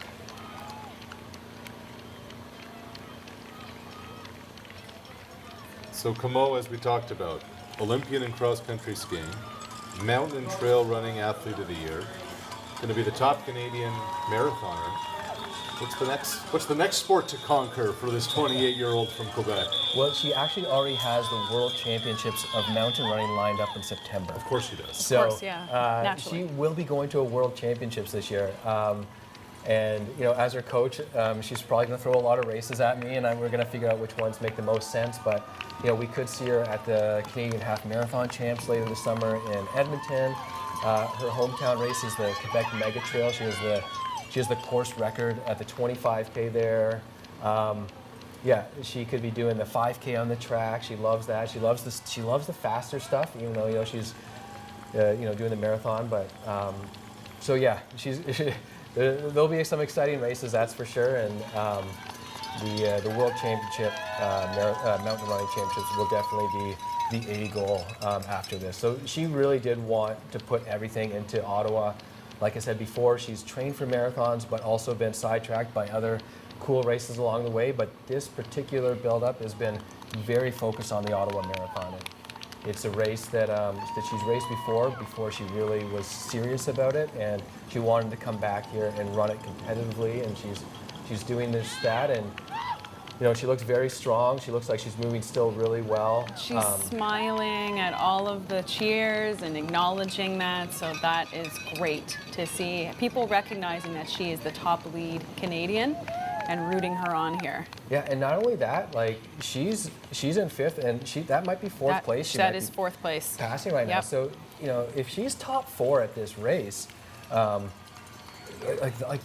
a great result in itself, right? This was a really good international field with a bunch of women with 223, 224 PBs, and I think we're seeing second place coming here. I mentioned Visseline Jepkesho overtook Meseret Gebra for second, so here she comes in 4.5 minutes in arrears of Mercy Chelingat. So second place also from Kenya. Visseline Jepkesho. Number 73 in the world rankings, Jepkesho. She was the winner in Paris back in 2017, the runner-up here in Ottawa in 2025. Still doing it at age 37. Wow. Good for her. Amazing. I love to see, veteran athletes still crushing it out there, committing to those goals and still championing their sport into their 30s or into their 40s. She looks more tired than Mercy. She does, a little bit, yeah. But you always get, when you cross that tape, there's a bit of adrenaline. A little bit of overwhelm and some emotion. But she's going to be happy with second place, right? She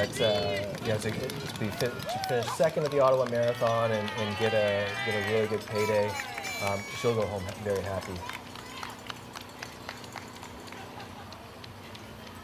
So here we have one of the elite men coming in, Francois Jarry, a very good marathoner in his own right.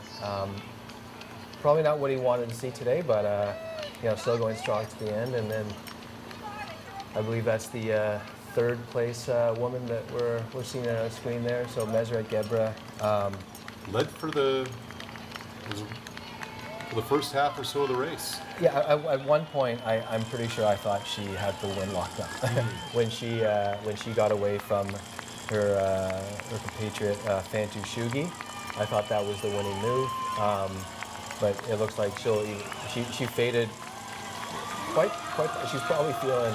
I'm gonna guess maybe not fueled up. If you're losing that much energy towards the end, but yeah, she faded and she's just. Knowing she's still going to get on the podium there, she's not giving up, but also not fighting for every second.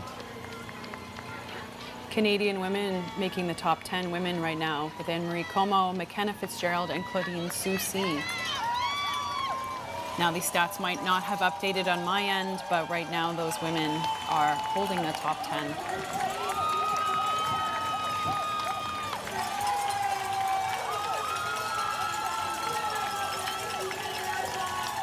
So Meseret Gebra will finish third in 2025 here in Ottawa.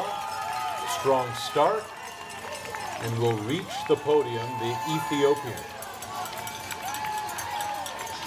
She looks tired too, rightfully so. 42K is no easy feat. Number 231, and there is Anne-Marie Como, the Canadian, will finish as the top Canadian. Now the question remains, will she break 233? It would be really nice to have a 232 PB by her name. That would put her in some pretty rare company in Canada right now. And of course, you have Melindy and Natasha with a 223, 224 up there, and Leslie Sexton's on 228. But then once you get Rachel Hanna, who ran last night, she's got a 232 PB. Former medalist at the Pan Am Games, but 232 kind of puts you, in that upper echelon. Nothing wrong with 233 either, but I'm just sort of like great, really, amazing. really hoping to see that 232, and that she's going to be like she's close, right on that edge there. So hopefully she's. Looks like the lead bikes. Letting everyone know that the lead Canadian woman's coming through, and she'll get great cheers. And she can probably see the finish line banner from here. And so what happens, Reed, in these last 100 meters, 200 meters? You're top Canadian. Do you feel? Myself as an athlete, I've cried only a handful of times at the end. Do you feel that emotion? Do you feel that what goes through your head in these moments? Do you, you're also male, so expectations are low. When I'm running myself, I don't really feel those emotions. I would feel more emotional watching someone overcome something and watching them, break the line or finish or whatnot, or one of my athletes doing really well. Totally. I would get way more emotional than myself. Yeah. Usually at this point, you're just hurting so much, you just want it to be over, and you're just thinking, get to that finish line, and it looks like the clock might just click over the 233 low, but this is a sizable PB for Anne-Marie and a really great run. As congratulations as a Canadian, to her. I'm happy, and of course as a coach, it's really great to see a PB by over a minute. Well over a minute. 2:34.51 had been the PB. She'll break that by a good 90 seconds. And there's Stephen Anderson, the elite race coordinator, handing the maple leaf over to the 28-year-old Anne-Marie Como. Incredible. Reed, you've done a great job as a coach. A little plug for Reed Coolsat as elite endurance coach if you're ever looking for one. Your athletes are doing great this weekend. How about that? Winter Olympian 2018, top Canadian 2025. Anne-Marie can do it in all seasons. Absolutely.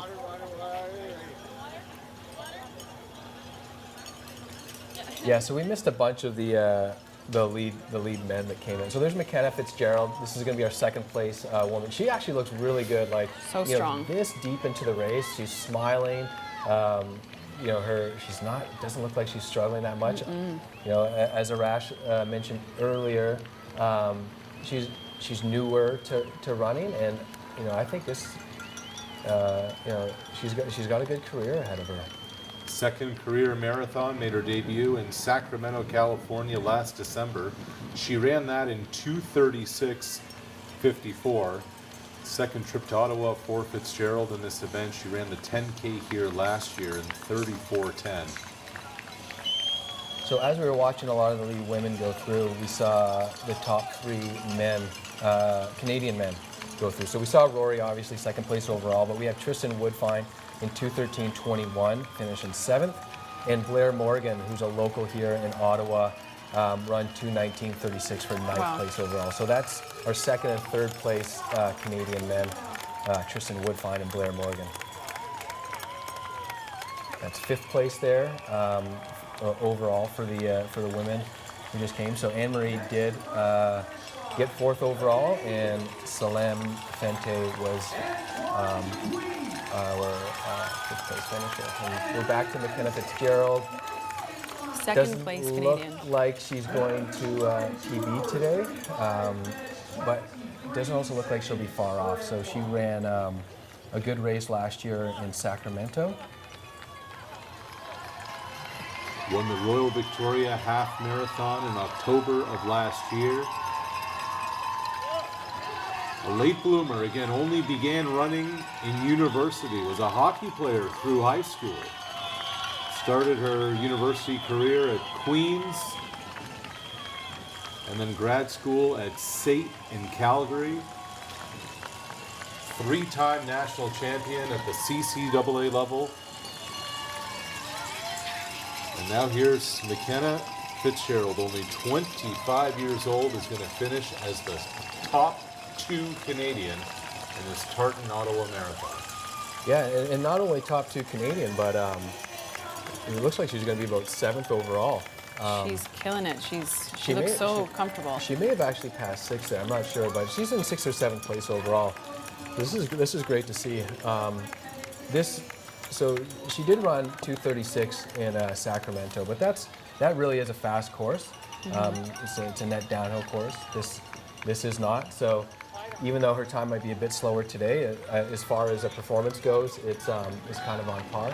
So there's Phyllis Ongore's Kenyan, but she's been living in Canada for quite some years. She's has had really good results about 10 years ago, and she's still running well. She was about 2:37, 2:36 or 2:37 last year at the Toronto Waterfront Marathon. So she's kind of be on that same sort of performance again today. But you know, it's a bit far off of what she was doing about 10 years ago when she was running 2:23 and finishing high up at the Boston Marathon. I think McKenna is sitting in 6th right now, if I'm not mistaken, which is incredible. What an amazing finish for our top 2 Canadian women. And Yeah. she's motoring here at the finish.